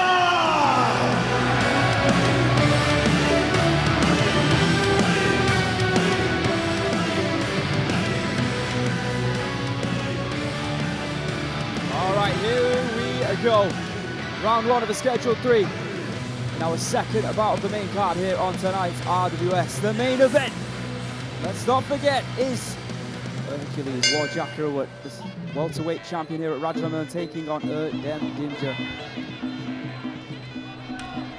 Left kick to the body there by Luca Santini, starting fast there, trying to use that height advantage. Look, low kick though in reply by Promrob. A lot more experience for the Thai. Going down low, attempted right kick to the body there by Luca. Yeah, Promrob means ready for war, ready to fight. So let's see, he looks indeed ready to go to war. Like to take Luca's head off with that left hook. Luca's still very focused though, even though he just got taken down. Needs to stay composed. Oh, beautiful left kick. Yeah, body strikes though in reply by Promrob. Here you can see the experience from the Thai fighter, and right away trying to impose himself in this fight. Any issues with that, Prajit? Oh, swing and a miss there by Luca. Oh, good left kick though. Well, Promrob chasing. Yeah, he is. Low kick there by the Thai. Looking to mark points with power shots. And again, going downstairs, that hurt Luca. Didn't block that one. Attempted elbows. We saw the devastation they can cause in our last bout. Yeah, so far a good round for the Thai fighter. Very aggressive. Beautiful technique from Luca, but I think there's a cut on Promrob, perhaps. Not really sure. Yeah, take it off. Come on, ref. Oh, yep, there Here's a cut. The forehead of Promrob. Spot. Ooh, beautiful left kick. Oh, and he's trying to catch the kicks. That means they're hurting. The low kick. Oh, You gotta give credit to Luca. absolutely. Very composed. Yeah, and Very indeed he composed. inflicted a cut already. Good double kick there. From low to high. Oh, but again with that low kick. Yeah, Promrob just going back at it. Oh, here we go. Well, Promrob known for his technical ability, but he's wants to have a war, it seems, here tonight on RWS. Yeah, I guess he left it at home here for war, and beautiful takedown though. Not just yet. Perhaps part of the game plan. Almost with that right hand. Classic move, catch, turn, and hit back. The right kick to the body, attempted high kick by Promrob. Right now it seems to be all middle kicks from the Italian fighter. Luca looking confident, telling Promrob to go back to the body if he wishes. Doesn't bother him at all. Very composed. Ooh. End of the opening round here on RWS. Going to be very tense. Went back and forth in that first round.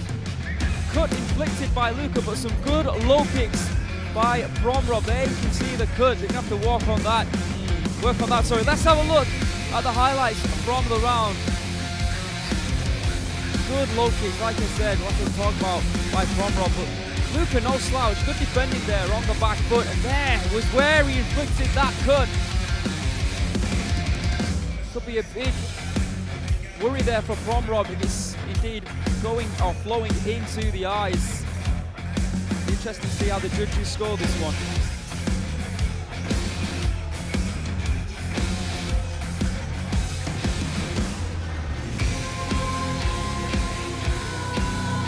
Ladies and gentlemen, in the first round, all three judges, star red 10, blue 9.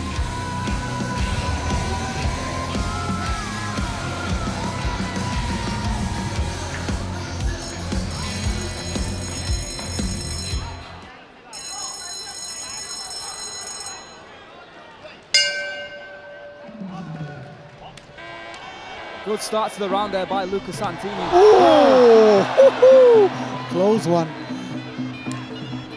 These are good kicks there by Luca, going low.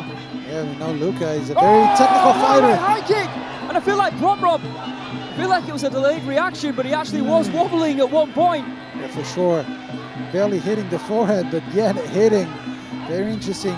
You can see Luca very aggressive this round. Oh! But Promrob, of course, the experienced. Great start to the round though, like I said, by Luca. He's got to maintain that momentum now, and he is throwing that right kick. Leaping left hook to the body there by Promrob. Yeah, and you can see Promrob just rushing in with those punches to cut off the distance. I feel like Luca, when he clinched there, he's rubbing his chin on the cut. Yeah. It means the blood flow is coming again. Tricky moves of Muay Thai back in the center of the ring. Luca needs to stay active. He needs to big elbow. Needs to even outwork Promrob right now, just sort of wasting time. And He's too relaxed, isn't he? yeah, We saw some great work by him earlier on in this round, and now he's taking his foot off the gas and he's happy to be on the back foot. I'm not sure why. You've got to build on what you've done. Back to the low kicks. Yeah, and sometimes it is a difficulty of technical fighters. They like to stay on the back foot, they like to take their time and perhaps a counter shot, counter attack, but right now it's not working out for Luca. Promrob. The low kick there by Promrob, but not finding that damaged left leg, the damage that he caused in round number one. Luca not bad in the clinch with those elbows.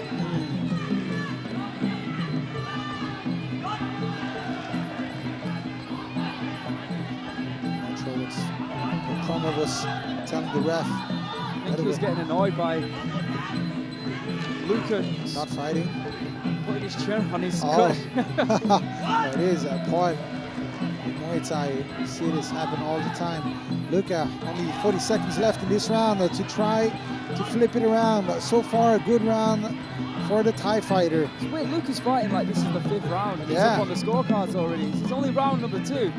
You're absolutely He's right. down on the scorecards, let's not forget. Yeah, and he knows it. His corner definitely told him, so perhaps right now, frustrated, not able to really do what he I feel wants. like he's got a lot to give, a lot more to give, a lot more in the tank. He seems to be happy with what he's done already in round number 2. And like I said, just slowing down a little bit. Yeah, absolutely. It's very risky. And of course, Promrob with the experience, just wasting time. And Referee just explaining he can't hook the leg. Good right kick there. Oh, big right hand from Promrob. well, Planted elbow just on the bell by Luca. well, this is going to be interesting though, because the fact that the ref sort of gave a warning to Promrob might actually pay in the favor of Luca. It was a close round, and like I said, Luca was performing very confidently, like he'd done enough, like he look knew. at that. Oof, good block there. Yeah. There's that right was the high high kick. Promrob seems to be okay after that, though. Yeah. But some good elbows within the clinch by Luca. Just losing his foot in that time. Oh, look at that. Shot of the round, shot of the fight so far by the Italian. Let's see how the judges have scored this one.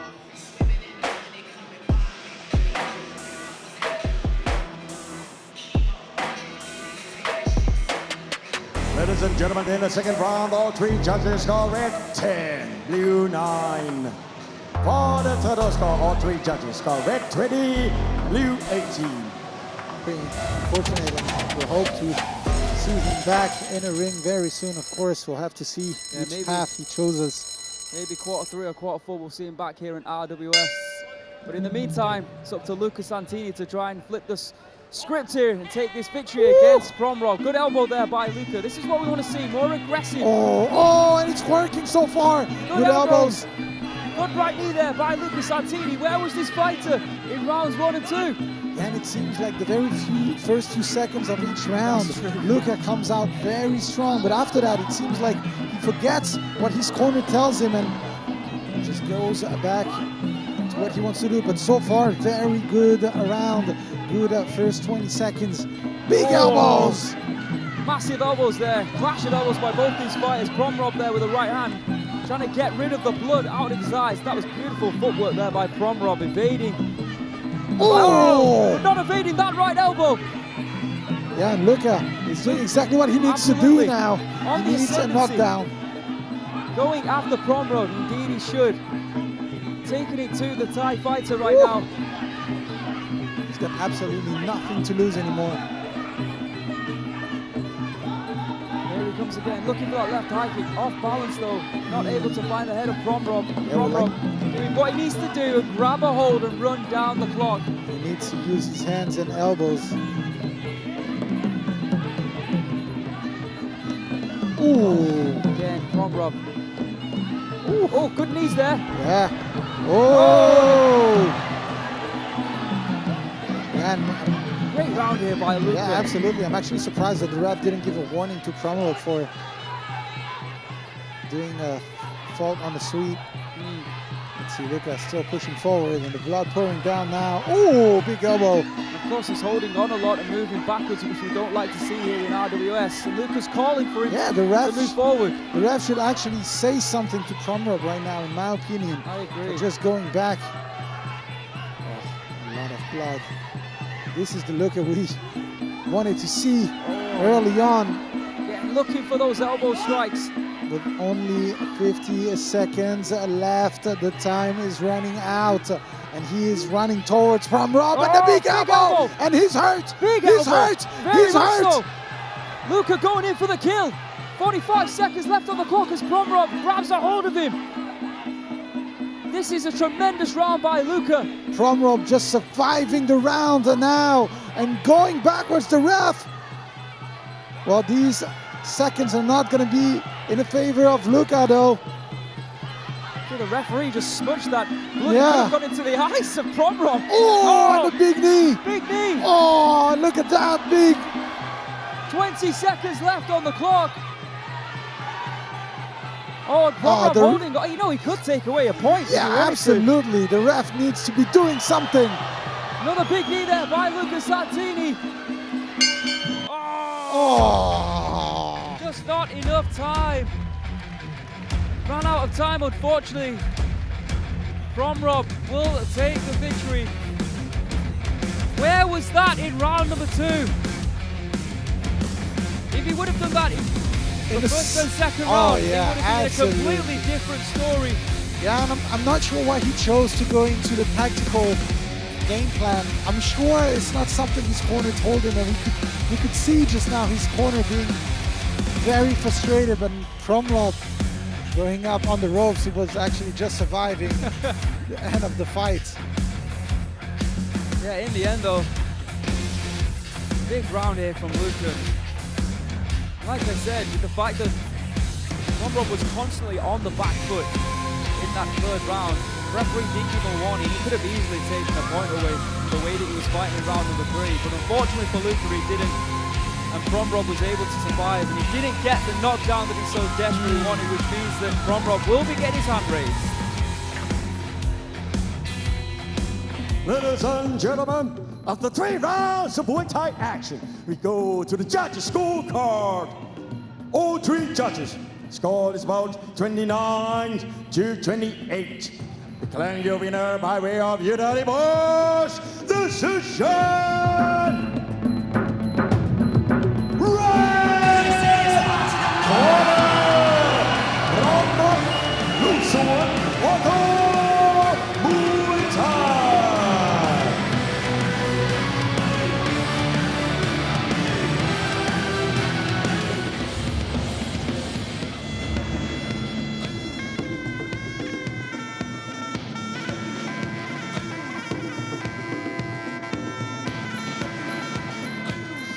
Promrob with the victory, and I want to clarify a rule about point deductions because there's been a debate on it before. So in Muay Thai, you need to be given 3 warnings within the same category to get a point deducted, which means that if you get warned 2 times for running away and warned 2 times for holding, it's a different category, so you will not get a point deducted, Aaron.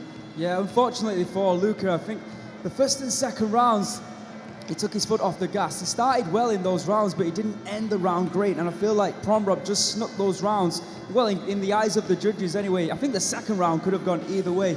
But in the third round, we saw the real Luca. He came out and he attacked Promrob. If we would have seen that in round number 2, he would have got his hand raised for sure in that fight. Yeah, absolutely. Well, we will for sure see this kid again here in RWS, so looking forward to see him again. All right, now moving on to the co-main event of the night. So ladies and gentlemen, please welcome the fighters from Thailand, Sornkhaw, Chong Hapayak, and his opponent from Brazil. Please welcome Victor Hugo.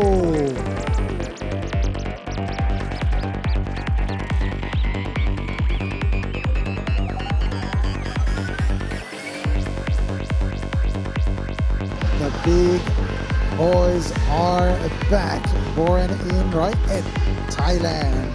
Sornkhaw back in action once again. We've seen the power he has. Will we see it again tonight? This is Sornkhaw Chong Hapayak.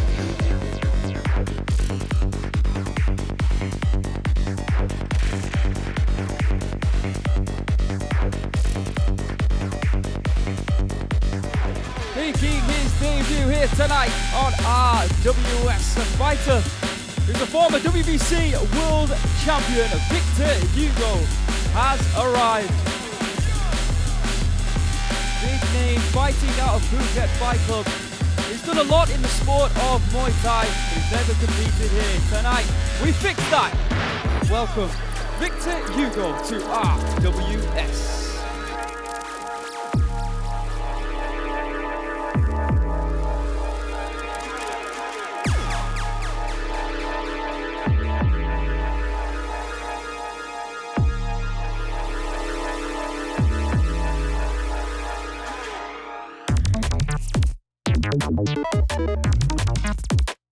And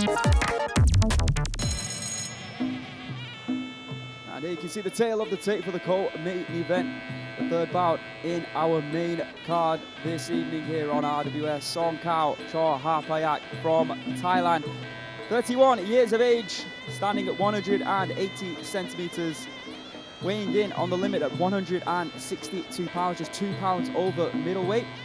He has a reach of 182 centimeters and was born in Royet in Thailand. He has a professional record of 51 victories with 25 losses and 5 draws. The current IBF middleweight champion of the world, the Rajadamnern Stadium super welterweight title contender, did have a go against Daniel Rodriguez. Unfortunately came up short in that one. Former Channel 7 super welterweight title contender as well. Currently ranked number 4 in the rankings. In the blue corner, Victor Hugo from Brazil, 26 years of age, also stands at 180 centimeters. Made the limit of 162 pounds yesterday and has a reach of 181 centimeters. From Rio de Janeiro in Brazil by way of Phuket, where he trains. He has a professional record of 61 fights, 45 victories, 20 losses and 1 draw. A former WBC Muay Thai middleweight world champion, been in the ring with some of the best fighters including Jana John, Salim Khan, Imangazaliev, Jom Salad as well. Sornkhaw has performed on RWS 3 times before losing 2 against Senpon in a close fight, and he got stopped by the phenom known as Daniel Rodriguez. But he does have a win over a fighter by the name of Jom Salad, as does Victor Hugo. So this, a good even battle against 2 veterans of the sport, really. Victor Hugo's been around the Muay Thai scene for a while now. Great to see him here on RWS. Of course, it's always great to see Sornkhaw. He has been inconsistent over the last year or 2. But he got a big opportunity to become the Rajadamnern Stadium champion last year against Daniel Rodriguez. That was at super welterweight, 154 pounds. He's now going back up towards middleweight, or just above it in this fight. Let's see how he performs.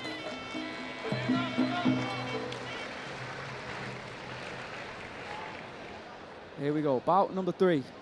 Before we have the welterweight title fight in our next bout, we've got Sornkhaw Chorhapayak from Thailand in the red corner and Victor Hugo from Brazil in the blue. With the introductions, Mr. Beer.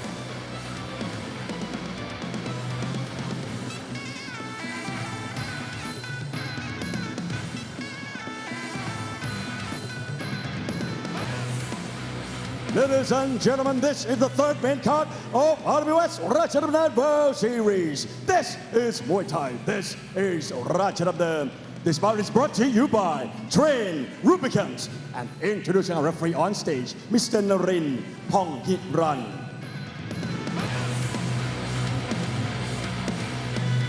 And now, ladies and gentlemen, introducing first, fighting out of the red corner, 31 years of age. He's 180 centimeters tall and weighing 162 pounds. He holds a record of 51 wins, 21 losses and 5 draws. He is current IBF middleweight champion, representing Royet Province, Thailand. Let's hear it for Sornkhaw Chorhapayak.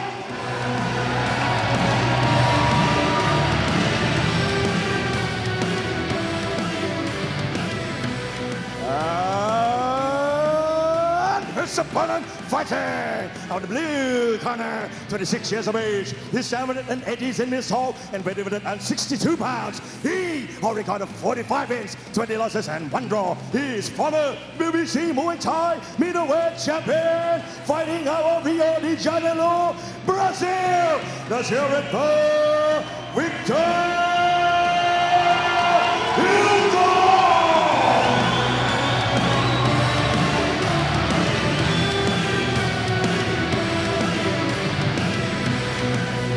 Here we go.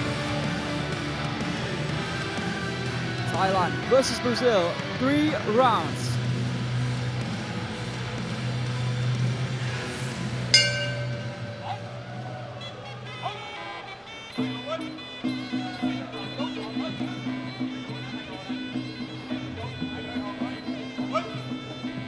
So we've got a relaxed start here from both these fighters. Victor Hugo, well, both these fighters had a mixed 2023. Like I said, Sornkhaw winning 1, losing 2. Victor Hugo winning 2 and losing 3. Yeah, also interesting to see why Sornkhaw decided to move up weight class as well. Bigger. Yeah. Right kick to the midsection there from both fighters. Nice left kick there by Victor Hugo. Right hand there through the guard by Sornkhaw. Oh, good left hook by Victor Hugo. That was beautifully timed. Oh. Nice right kick to the midsection again by Sornkhaw. Seems to be happy on the front foot. Victor looking for a right hand. Pushing Sornkhaw back into the corner. Pretty even so far. Sornkhaw, of course, used to fight here in RWS. Yeah, you can see Sornkhaw happy to edge forward. Hugo more than happy to fight off the back foot there, throwing a counter 1-2 strike. Oh, that was a quick left kick to the midsection there by the Brazilian. Very composed, like you said. I put a fight on the back foot and to just counter shot every action. Oh, well, won't be able to counter this one. Sornkhaw now with a couple of kicks in the midsection. Victor Hugo looking to change stances, throw that right hand. Not finding Sornkhaw with that one. The current middleweight champion, of course, is Joe Ryan from England. Emerson Bento was the champion, but unfortunately for him, he was stripped. Oh, now currently Joe Ryan after his victory here. So both these fighters potentially looking at Joe Ryan and potentially wanting to match up with the young English phenom later on this year here on RWS. Yeah, absolutely, and perhaps the reason why Sornkhaw moving up in weight class. Well, he's already had his opportunity at 154. Yeah. Maybe he's looking for an opportunity at 160 now. It's a good point, that Antoine. But he's got to get past Victor Hugo. Yeah, so far a great round from both fighters.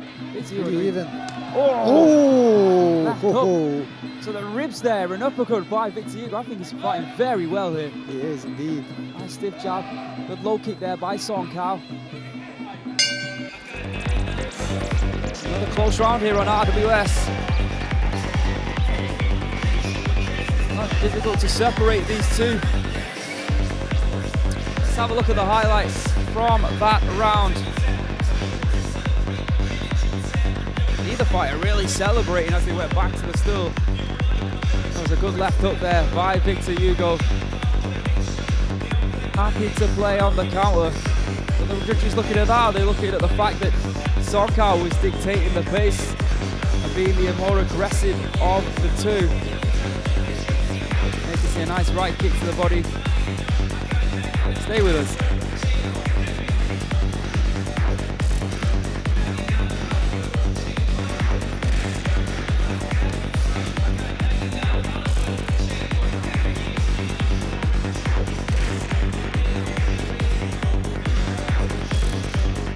Ladies and gentlemen, in the first round, all 3 judges score red 10, blue 9. He's going to try and meet Sornkhaw and go toe-to-toe with him. Let's find out here in round number 2.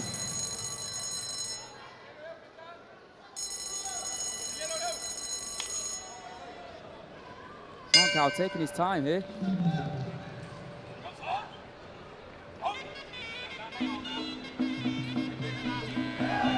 Right kick to the midsection there. Hugo is edging backwards just a little bit. You can see that he's trying not to. Nice left kick there by Victor. Oh, big right hand there from Victor. Another left hook to the body that we saw in round number 1. It's good to also see him perhaps not fighting on the back foot only. Oh, good left hook, right hand there from Victor. Good combination strikes. Nice right kick to the midsection. Equally good left kick by Victor Hugo. Very technical and tactical fight. Yeah, left hook there by Victor. Into the clinch. You see Victor trying to evade the clinch. Doesn't want any part of it. Oh, Again with that left hook. Sornkhaw's taking a few smacks to the head. Oh, good knees there by Sornkhaw, looking very strong. very close fight still. Oh, lovely combination to the body and then to the head. There again with that left hook. Sornkhaw still pushing forward. Very accurate though. It feels like Victor starts with a combination, but it feels like he's not ending it the way he should somehow. Good 1-2 there. Back into the clinch they go. Referee happy to separate. Again, you can see Sornkhaw forward doing a good left kick to the body. That's the top level of Muay Thai there. Ooh, an elbow missing by just a little bit. Happily surprised to discover Victor Hugo tonight. Very technical, very tactical. Yeah, going back to the body, trying to rip that left hook. He needs to block that kick from Sornkhaw though. Oh! Big right hand! Sornkhaw walked straight into that one. Perfect timing by the Brazilian. That's a great shot there by Victor, the most significant strike of the round. He's got to try and build on that now. Sornkhaw looking so strong in that clinch. Back to the center of the ring they go. Oh. There's that left kick that you were talking about, Yeah, Antoine. Victor needs to start blocking it. Again. And now it feels like Sornkhaw knows that Victor is just looking to counterattack, so he's making sure that he's throwing shots that can't be countered. Oh. Good left kick to the body, a grimace on the face there of Sornkhaw. Ooh. Tempted right hand once again there by Victor, just missing. Sornkhaw looking for an elbow, but wide of the mark. End of round number 2. Another close round in my opinion. Yeah, indeed. Really could go either way. But like I said, that big right hand, the most significant strike of the round. It was clean, it was flush. Will it be enough to take the round for Victor Hugo? Let's have a look at the highlights. See Victor there. Throwing some great hands throughout the entire round, to be honest. There was a left hook just glancing, didn't really connect, but this right hand. Gotta give it to Sornkhaw. Yeah. Took it well, took it well. See, just deflecting off the arms and the cheek. The chin, sorry, the cheek. Left hook to the body there by Victor Hugo. Once again, there's that big right hand.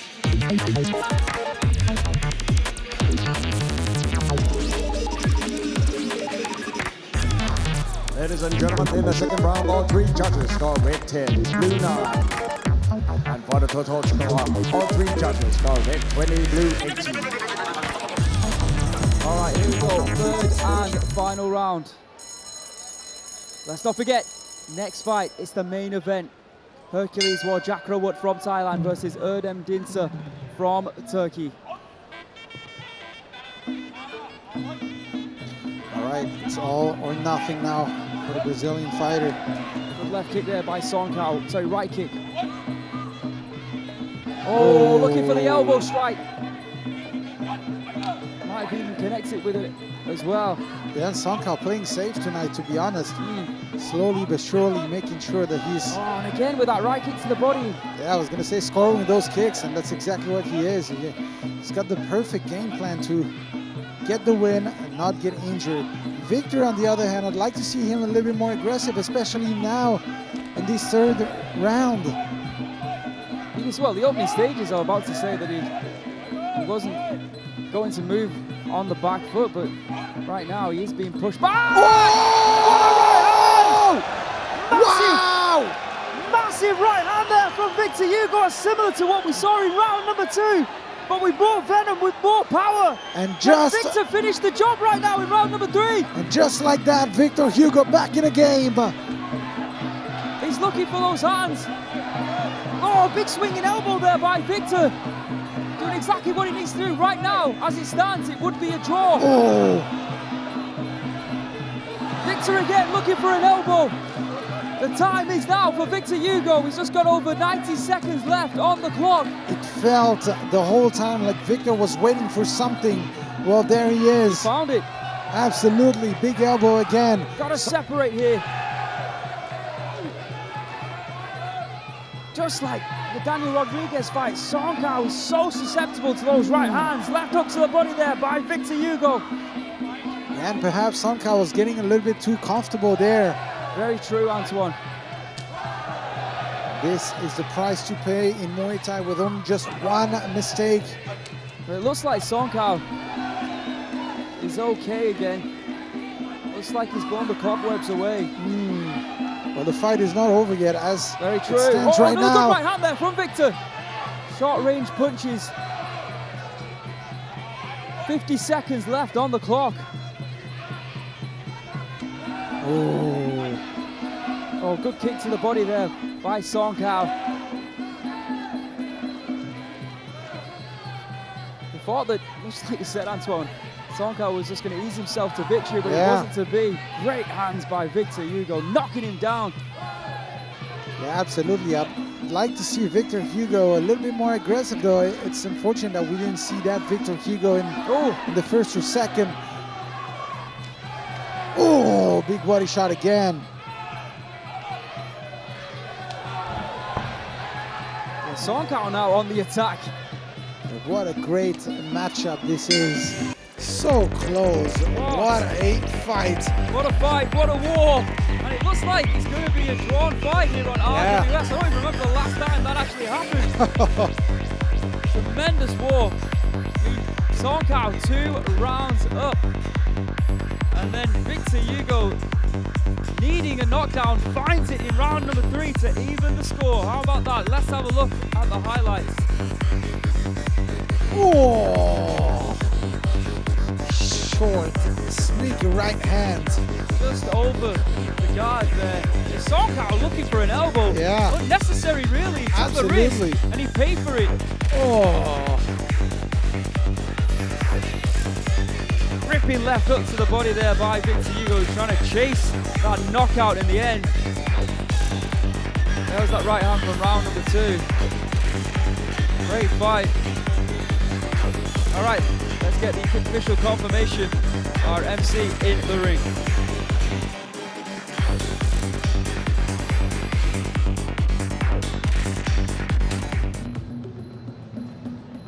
Ladies and gentlemen, after 3 rounds of Muay Thai action, we go to the judges' scorecard.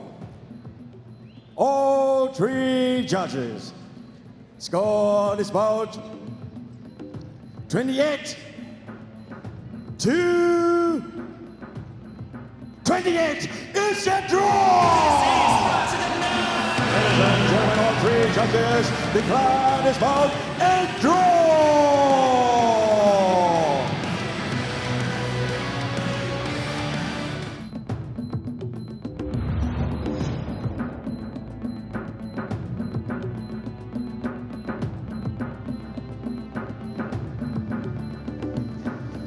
what a huge right hand from Victor Hugo at the end, and just like that, steals the win to make it a draw. Yeah, absolutely. Anything can happen in the sport of Muay Thai. Of course, the art of 8 limbs and massive right hand, like you said, from Victor Hugo, equaling the score in that one. And I'm sure down the line we'll now probably see a rematch between Sornkhaw and Victor Hugo here on RWS. Yeah, absolutely. And now moving on to the main event of the night. And I have to say that Erdem stated he wants this fight to end by knockout and make sure that this time the fight doesn't get robbed away from him. Well, I'm not surprised that he said that, because he thought in the last fight that he was robbed of his title, and he's here tonight to try and put amends to that and take away and become a 2-time Rajadamnern Stadium champion. But in his way is a very tall and very technical champion in the form of Hercules Jack Rawood. All right, ladies and gentlemen, so please welcome the fighters because this is the Rajadamnern welterweight title fight. Ladies and gentlemen, introducing the former Rajadamnern Stadium welterweight champion representing Turkey, the Professor Erdem Dincer, WMC Lamai Muay Thai.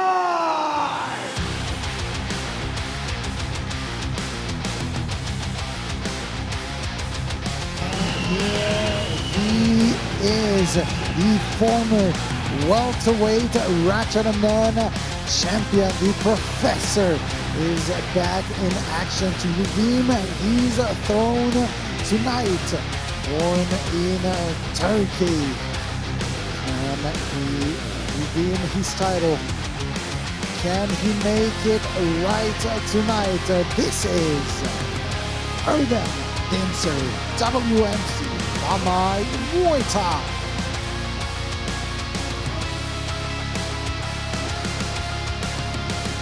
Ladies and gentlemen, please welcome the current Rajadamnern Stadium welterweight champion, Hercules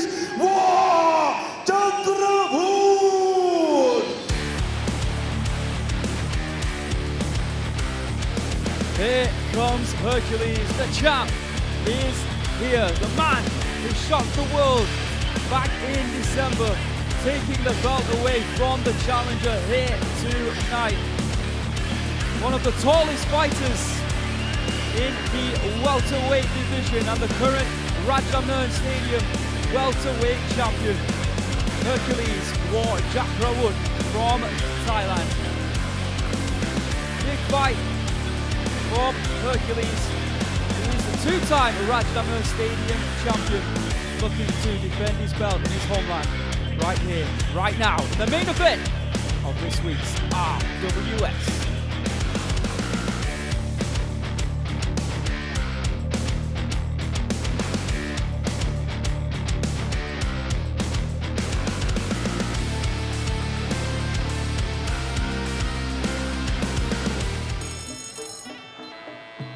And here you can see the tail of the tape for the main event.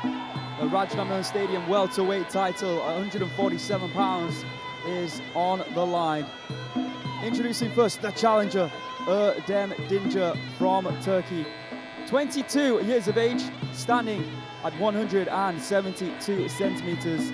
He weighed in at 146.6 pounds and has a reach of 175 centimeters.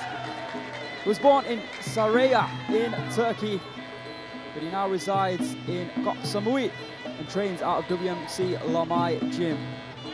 Former Rajadamnern Stadium welterweight champion, IBF Muay Thai champion, One Sangchai S1 Muay Thai tournament champion. 58 fights, 52 victories with just 6 losses. In the red corner we have the champion, Hercules Rajadamnern from Thailand. Erdem 22. Hercules 21. He stands 9 centimeters taller than Erdem at 183 centimeters. He weighed in at 146.8 pounds. He has a reach of 180 centimeters. He was born in the south of Thailand, in Nakhon Si Thammarat. He has a professional record of 76 fights, 56 victories with 20 losses. The current Rajadamnern Stadium welterweight champion. The RWS welterweight tournament runner-up. He lost to Ritiwada in the final. He's also a former Rajadamnern champion in 2018 at 105 pounds. Of course, Erdem Dincer, training out of WMC Lamai, also trains with Jonathan Haggerty, who we saw last time here. And of course, he won the title back in November against Ruben Lapira from Italy in devastating fashion. To be crowned champion, he's now vying to become a 2-time champion here tonight. But this very tall and, like I said, very technical Hercules Rajadamnern stays or stands in his way. It's interesting because Hercules was actually a late replacement in the 2023 welterweight tournament, but he came in, did so well within that tournament and made it all the way to the final. So it's a 8-man tournament, 2 groups of 4. They then battle it out to the final, where it's narrowed down to, of course, 2. Hercules made it all the way to the final, where he was stopped by Retiwadar. Here you can see Hercules, sorry, it's Erdem playing to the crowd, throwing some t-shirts, I believe. Seems very relaxed right now.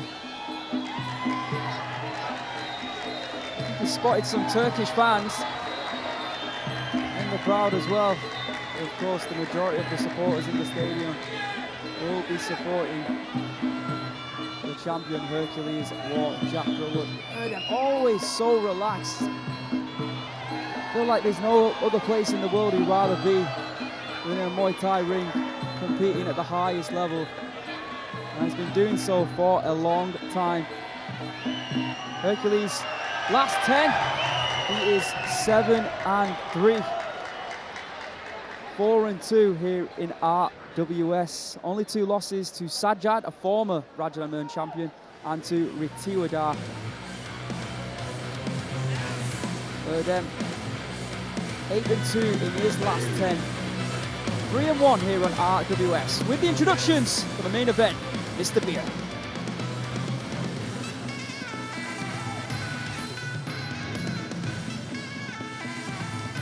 Ladies and gentlemen, this is the moment you've been waiting for. This is the main event of the evening. This bout is Rajadamnern Stadium welterweight title match, fighting in the rules of 5 rounds Muay Thai. This is Muay Thai. This is Rajadamnern. This bout is brought to you by Leo Soda. And introducing our referee on stage, Mr. Satra Supasai.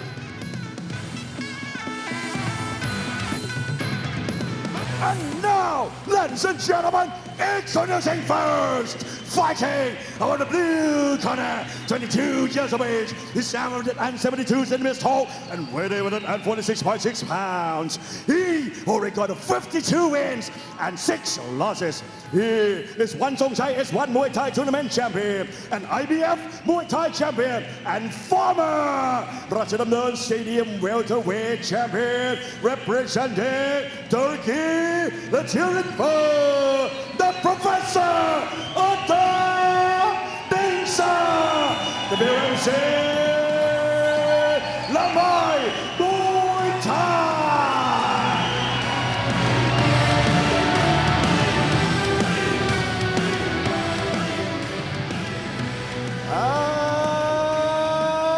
And his opponent fighting out the red corner, 21 years of age. He's 183 centimeters tall and weighing 146.8 pounds. He holds a record of 56 wins and 20 losses. He is the current Rajadamnern Stadium welterweight champion, representing the Khon Thamarat province, Thailand, the Shahinfar Hercules War Jackal.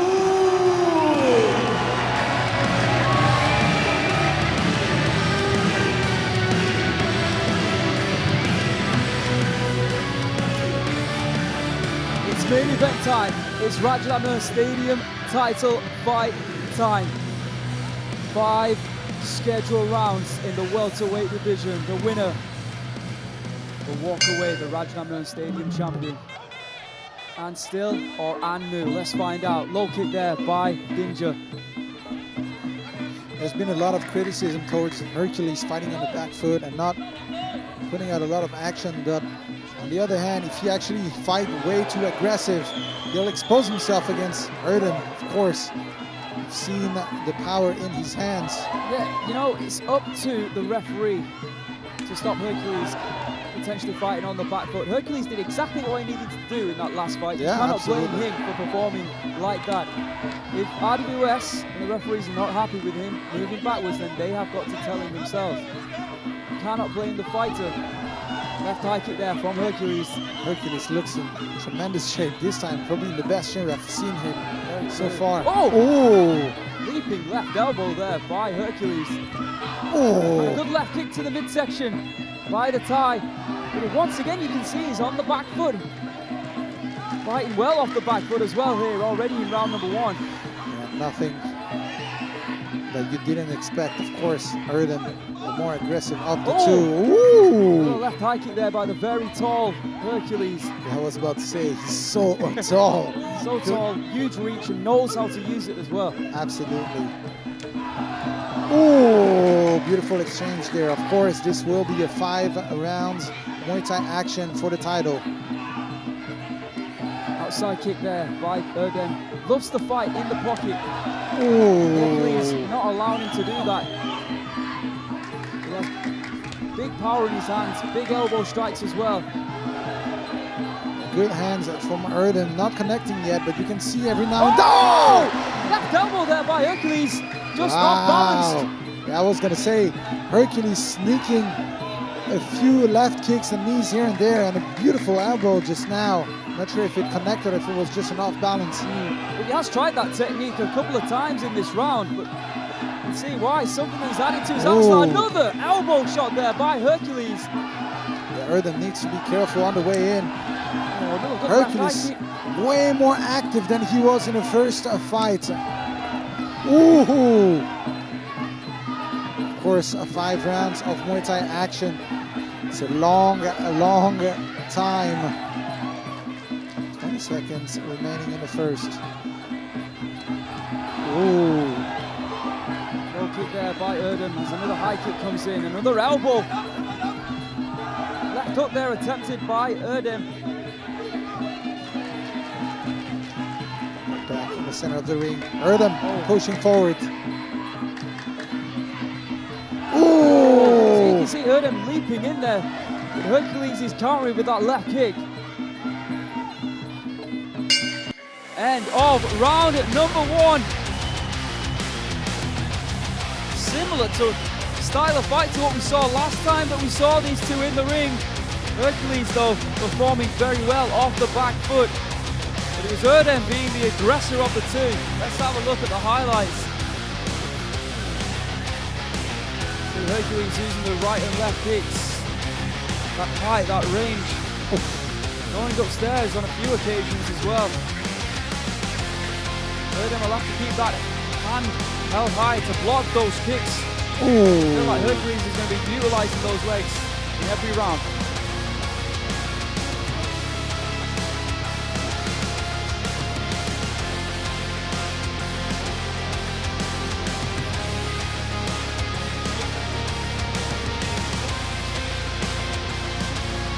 Ladies and gentlemen, in the first round, the first shot score red 9, blue 10. The second shot score red 9, blue 10. And the third shot score red 10, blue 9. Interesting. Yeah, very interesting. So interesting. Yeah, I personally disagree on this round. I thought that Hercules landed a lot of great shots. I'm gonna agree with you, Antoine. If you go back to the very first fight, we saw Hercules fight not as well off the back foot and win rounds Yeah, in the first fight. absolutely. All right. Well, here it is. Erdem Dincer currently 1 round up as we move into round number 2. Here we go. Well, this is definitely going to be a boost of confidence Yes. for Erdem. Not that he needs it, of course, always pushing forward. Oh! See what it does to Hercules. Yeah. Swinging left and right, it's coming in. Switching levels there from Erdem. Nice low kick. Attacking that lead left leg Yeah, of listen, the tall fighter. this could completely affect the mental of Hercules as well. The fact that he came out with a different game plan than he did in the first fight, and yet the judges didn't appreciate it. So we'll see True. how strong mentally he is, especially with Erdem pushing forward like this. Yeah, 2 sledgehammers there by Erdem, looking to try and take out, as he wanted to do, as he expressed his desire to do, try and knock out Hercules. Another swinging left hand missing. Hercules not moving back as much now. Oh, good left high knee there by Hercules. Good knees. Yeah, the clinch is definitely not the position Erdem wants to be in, and see how smart he is getting out of it. Good kick there from Erdem. Good right kick from the Thai fighter, but look at the combination from Erdem. He's not landing every shot, but he is always working. Then there's a little Ooh. well under the left eye here of Hercules. Oh, big right hand there. Oh, and he's hurt. He's hurt. Oh, he's on hurt. the legs. You What see a Hercules round. is trying to get his composure back. Yeah, absolutely. But That was Erdem a connected. big shot. It was. Hercules did the right thing here and grabbing a hold of Dincer. Well, that was a massive swinging right hand that connected there by Dincer. Hercules still not all there, you can tell. And here comes Dincer once again. Good left knee to the midsection by Hercules. Happy to be within the clinch. What a round for Erdem. Oh. You see he's trying to set up those hands. Oh, the swinging left hand there by Dincer. To the legs. Good way to set up the hand strikes, of course, is to take away the legs of your opponent. Doesn't allow him to move in and out as quick. Also drops your guard as well. Good round here for Dincer. It was going quite well for Hercules earlier on. Oh, and I feel like this was the counter shot after the kick. Well, here comes Hercules moving forward. Oh, Good right high kick there from Hercules. He needs to block the low kick though, because Yeah. Dincer is sneaky on that low kick, but landing over and over and over.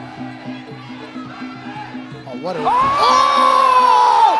Wow! Jumping knee! He goes. He does not agree with it, but it has to be an 8 count. Oh, the referee's not counting. He did. He did? He Oh, sorry. did. Oh, wow. Wow, we'll have to look at this on the replay.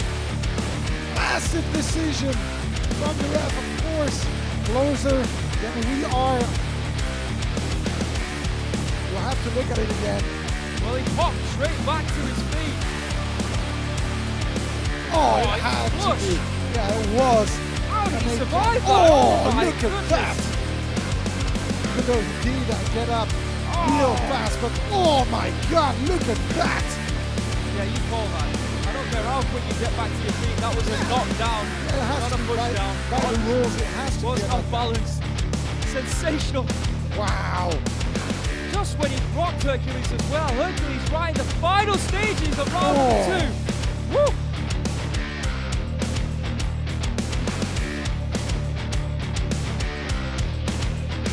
Ladies and gentlemen, in the second round, all 3 judges score red 10, blue 8. For the total score, the first and the second judge score red 19, blue 18. And the last judge score red 20, blue 17. It just shows the condition. But there's no controversy about it. He was knocked down by Hercules. He wasn't off balanced. Oh yeah, absolutely, 100%. All right, let's see what happens here in round number 3. And just like that, Erdem Dincer is now chasing the fight. Yeah, he's behind on 1 point by 2 ref and 3 points by 1 ref. Fight is not over yet. Of course, still a chance. Good kick there. Going into the 3rd round, half of the fight. Hercules, a boost of confidence for sure. The tall, young fighter. Erdem chasing him down now. Absolutely, this is what we saw in the first fight. Unfortunately for Erdem, Hercules very good off the back foot. Left high kick there by the Thai. More kicks coming into that left leg of Hercules. You have to start blocking those strikes, surely. Oh! Stepping knee there by Hercules.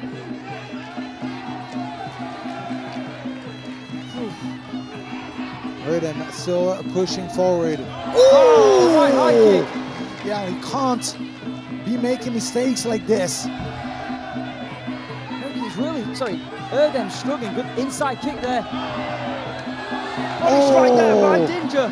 Yeah, but keep in mind, Dincer has been hitting that leg constantly over and over and over, and trust me, it is adding up on damage. Good middle kicks now. Oh, and a low kick again.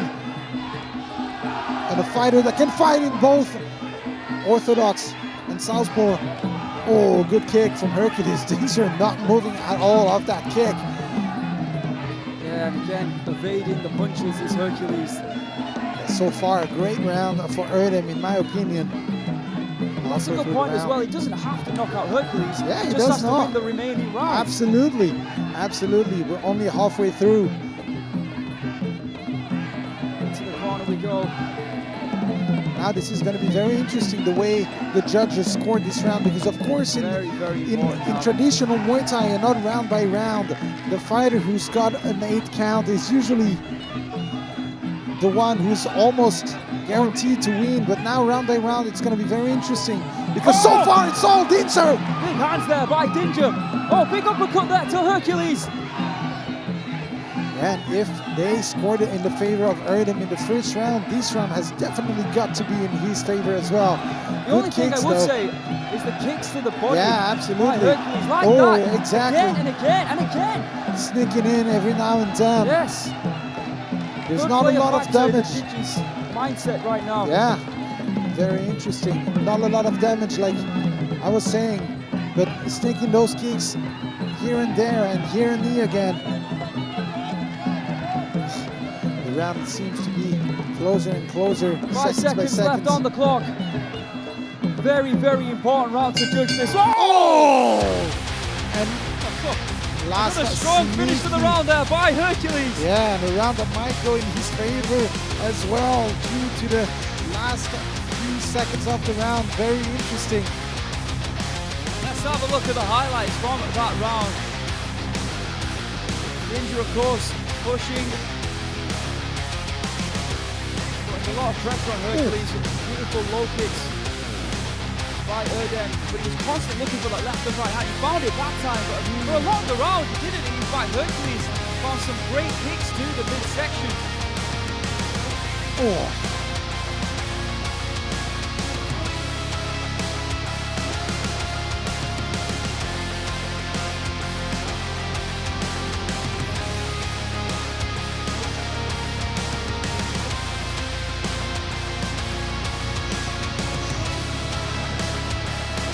Ladies and gentlemen, in the third round, all 3 judges score red 10, blue 9.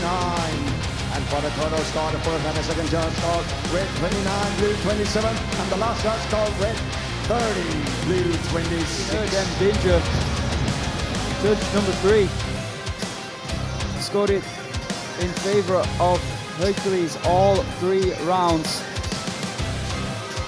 Judges 1 and 2 actually did score it in favor of Erdem in round number 1, but of course with that knockdown in round number 2 it was a 10-8 round, and then in round number 3, all 3 scoring it in favor of Hercules. It's looking good now for the Thai fighter as we head into what's known as the championship rounds. Here we go, round number 4. Well, now Erdem is going to need at least 1 knockdown to be back in the fight. I wonder how the left leg is of Hercules. Yeah, you're absolutely right. That's a good point. Leg.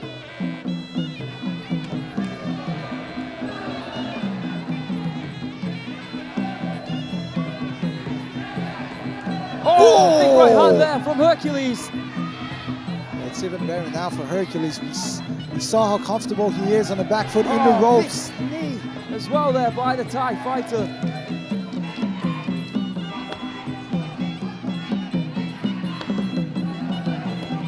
Erdem, the game plan of kicking.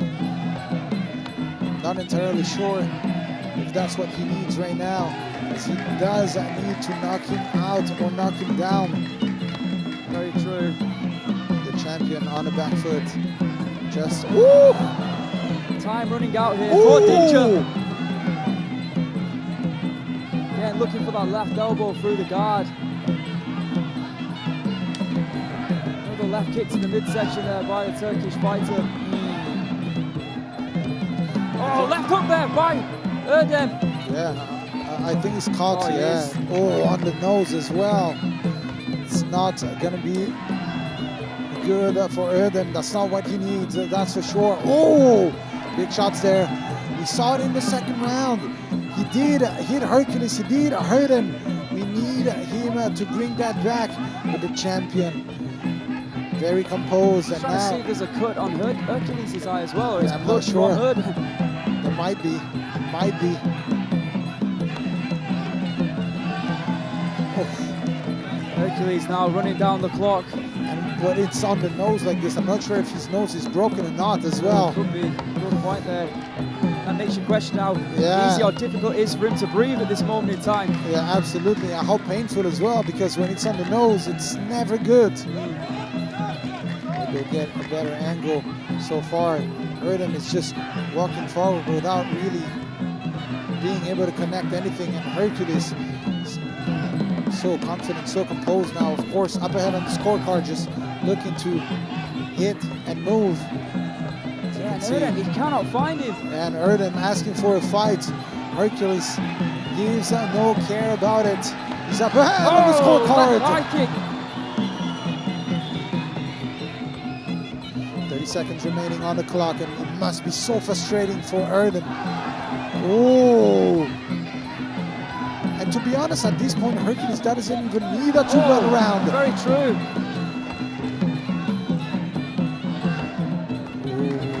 Hercules looking good, bouncing on the soles of his feet. And when Erdem does move forward, he's able to grab a hold of him like that. Swing and a miss there by Dincer.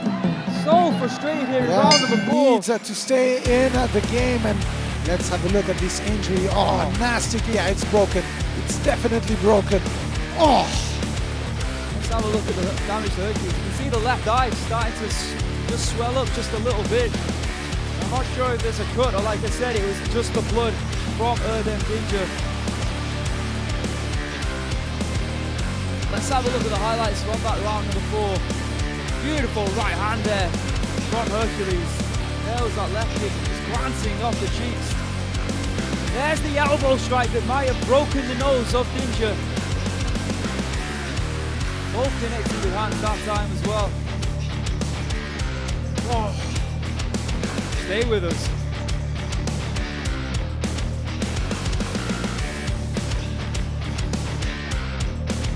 Ladies and gentlemen, in the fourth round, all 3 judges score red 10, blue 9. And for the total score, the first and the second judge score red 39, blue 36. And the last judge score red 40, blue 35.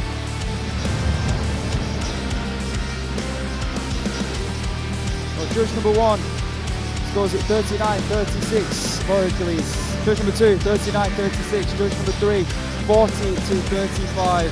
Erdem Dincer has to try and knock out Hercules now. A knockdown won't be enough. Here we go, 5th and final round.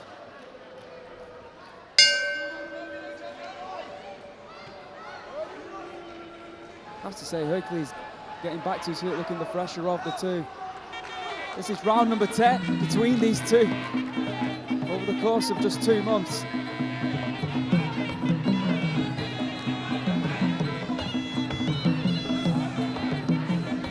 There is a cut over the eye of Hercules. Yeah, you can see the Vaseline.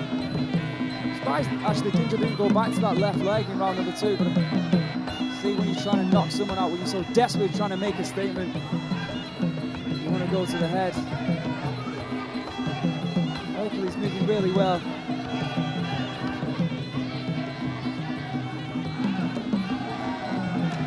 Doing exactly what he needs to do. He's keeping that guard nice and high, wrapping his hands and frustrating Erdem Dincer. Attempted left elbow there by the Turk. I feel like the steam has just run out now for Erdem Dincer. I mean, he is moving forward. He's not throwing anything with real venom right now. Like I said, I'm sure his breathing has been affected by the fact that his nose could be broken. I don't know for sure. Antoine seems to think so. Right kick to the body there by Hercules. Again, just grabbing a hold and running down the clock. It's looking good here for Hercules. There's a potential rematch with Ritiwada late in the future for Hercules. Right kick by Erdem. Once again, just ducking under, grabbing a hold, shaving off a few seconds from the round.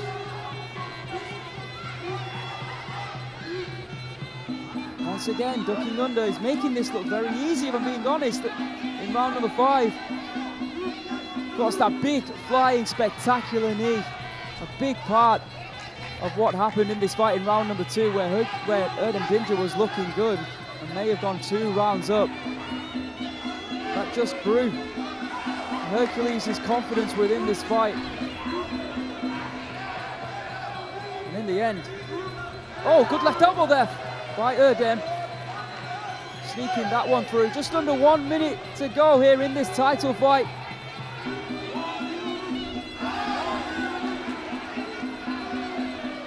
Attempted right hand to the midsection there. And again, that time with the left hook by Dincer. Shot to the liver will do it.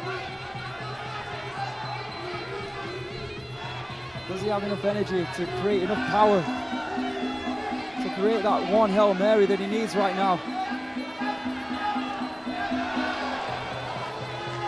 Masterful by Hercules.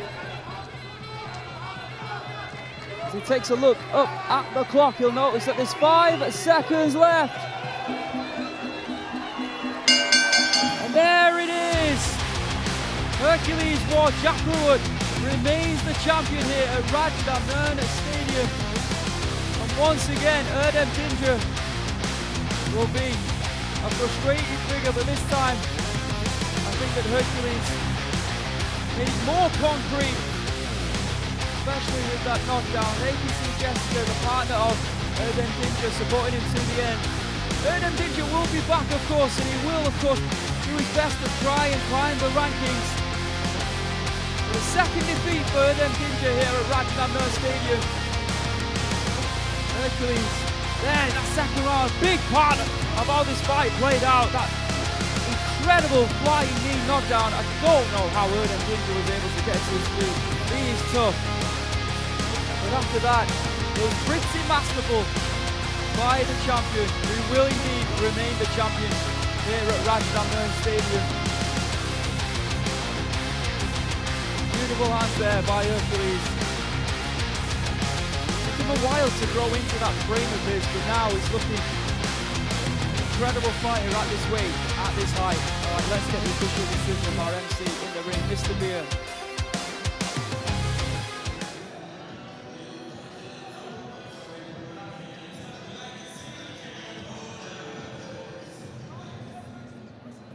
Ladies and gentlemen, we would like to introduce the president of RWS and the board director of Rajadamnern Stadium, Mr. Bak Tianchai Pisit Putinan.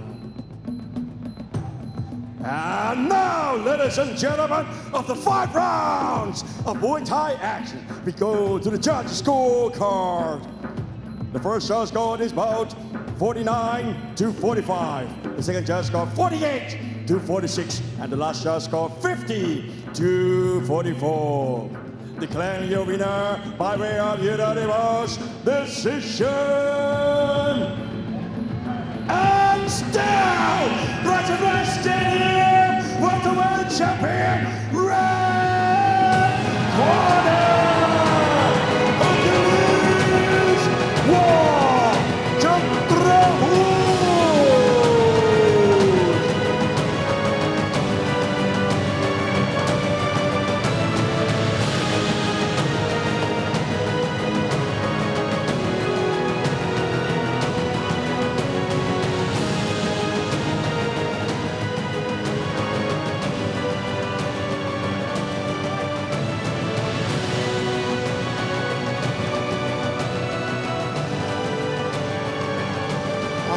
Congratulations and still Rajadamnern champion. How are you feeling right now? ยินดีด้วยครับป้องกันแชมป์ได้สำเร็จตอนนี้รู้สึกยังไงบ้างครับ ก็รู้สึกดีใจครับเพราะว่าได้ตอนต่อยก็กดดันมากเพราะว่าไฟก่อนโดนว่าโดนด่าเยอะเลยครับเพราะว่าบางคนบอกว่าไฟก่อนผมกรรมการตัดสินค้านสายตาครับก็ ไฟล์นี้ก็ It was a lot of pressure. Of course, the online comments was very hard on me the previous fight, saying that I should have lost the fight. So it's a lot of pressure. I feel like you're very emotional right now. Tell me, how does it feel to be able to overcome all these comments? ตอนนี้รู้สึกว่าทำไมมันดูเหมือนมีอะไรในใจเยอะมากเลยคอมเมนต์ที่เราโดนเนี่ยมันหนักขนาดไหน นะครับ มันหนักแค่ไหนทำไมรู้สึกว่าตอนนี้มันดูตื่นเต้นมากคอมเมนต์ที่โดนเนี่ยมันเป็นยังไงฮะ ก็เยอะๆเพราะว่าแบบแฟนมวยเขาก็ดูแบบค้านสายตาครับไฟล์ก่อนก็แล้วก็อันนี้ก็คลายความกดดันไปเยอะเลยครับ Of course, it was not easy, but I was able to do it. There's one fighter, I know he's watching and I know he wants your title. That's Ritewada. What do you have to say to him? มันมีนักมวยคนหนึ่งเนี่ยที่ดูอยู่แน่ๆแชมป์ของเราเขาก็อยากได้นั่นก็คือฤทธิ์เทวดามีอะไรจะฝากไปถึงเขาไหมก็ถึงเวลานั้นก็พร้อมที่จะป้องกันครับครับผม If it's time, I will be ready to defend my title against Ritewada. Ladies and gentlemen, your champion, Hercules Rajadamnern. What an amazing night of Muay Thai action it has been, and what a main event, Aaron. Yeah, absolutely sensational. I think from the first bout to the last, Erdem Dincer was chasing and stalking down Hercules, but at the end of the second round, that was a big moment, that flying knee, that changed the whole complexity of the fight. And I feel from that point on, Hercules just built up in confidence and knew and felt he was the better fighter. And I think he put in a better performance, than we saw in the first between these two. Yeah, absolutely, 100%. That second round was definitely a boost of confidence for Hercules. And let's not forget that the broken nose of Erdem was not helping as well. Either way, congratulations to the champion. What an amazing performance. And like I was saying on the ring, we know that there's one man, Ritewada. He will be looking to take that belt away from him. So it will be another very interesting fight, Aaron. Yeah, absolutely. Ritewada has already beaten Hercules last year. Let's not forget. So I'm sure Hercules is looking for some revenge, but Ritewada will probably be the favorite going into that fight. Mouth-watering. Cannot wait for that one already. Yeah, absolutely. And of course, every Saturday we have some amazing fights. And this upcoming week and next week, we have some amazing fights. Yeah, the rematch, Pet Nung taking on Dom Tong. Of course, the champion, Pet Nung, already fought Dom Tong. It was a great fight. These two will go at it once again next week here at Rajadamnern Stadium. And of course, the week after that, let's have a look at the light flyweight rankings. Saipet Samat Payakarun in number 5. Number 4, we've got Chalam Tong Singh Mawin. Number 3, Jigsaw at1 Muay Thai. Some fantastic fighters at 108 pounds. Kampan Tong Chaw Ha Payak in at number 2. Number 1, we've got Dom Tong Luk Jao Porong Tom, the man who dropped Pet Nung in the first bout, but there is the champion, the French phenom known as Isaac Mohammed, will be looking to keep his belt next week as he takes on Dom Tong for the second time here on RWS. But not only that, on the 10th of February, we've got Chaila taking on View for the Rajadamnern Stadium featherweight title. And then we go to Japan, Brau taking on Nadaka for the super flyweight title. And then a new one, Wutikon taking on Petsiam for the vacant super bantamweight title here at Rajadamnern on RWS. Very busy schedule for RWS. Make sure you stay tuned. And of course, tune in every Saturday on the zone with us in RWS, because this is Muay Thai and this is Rajadamnern.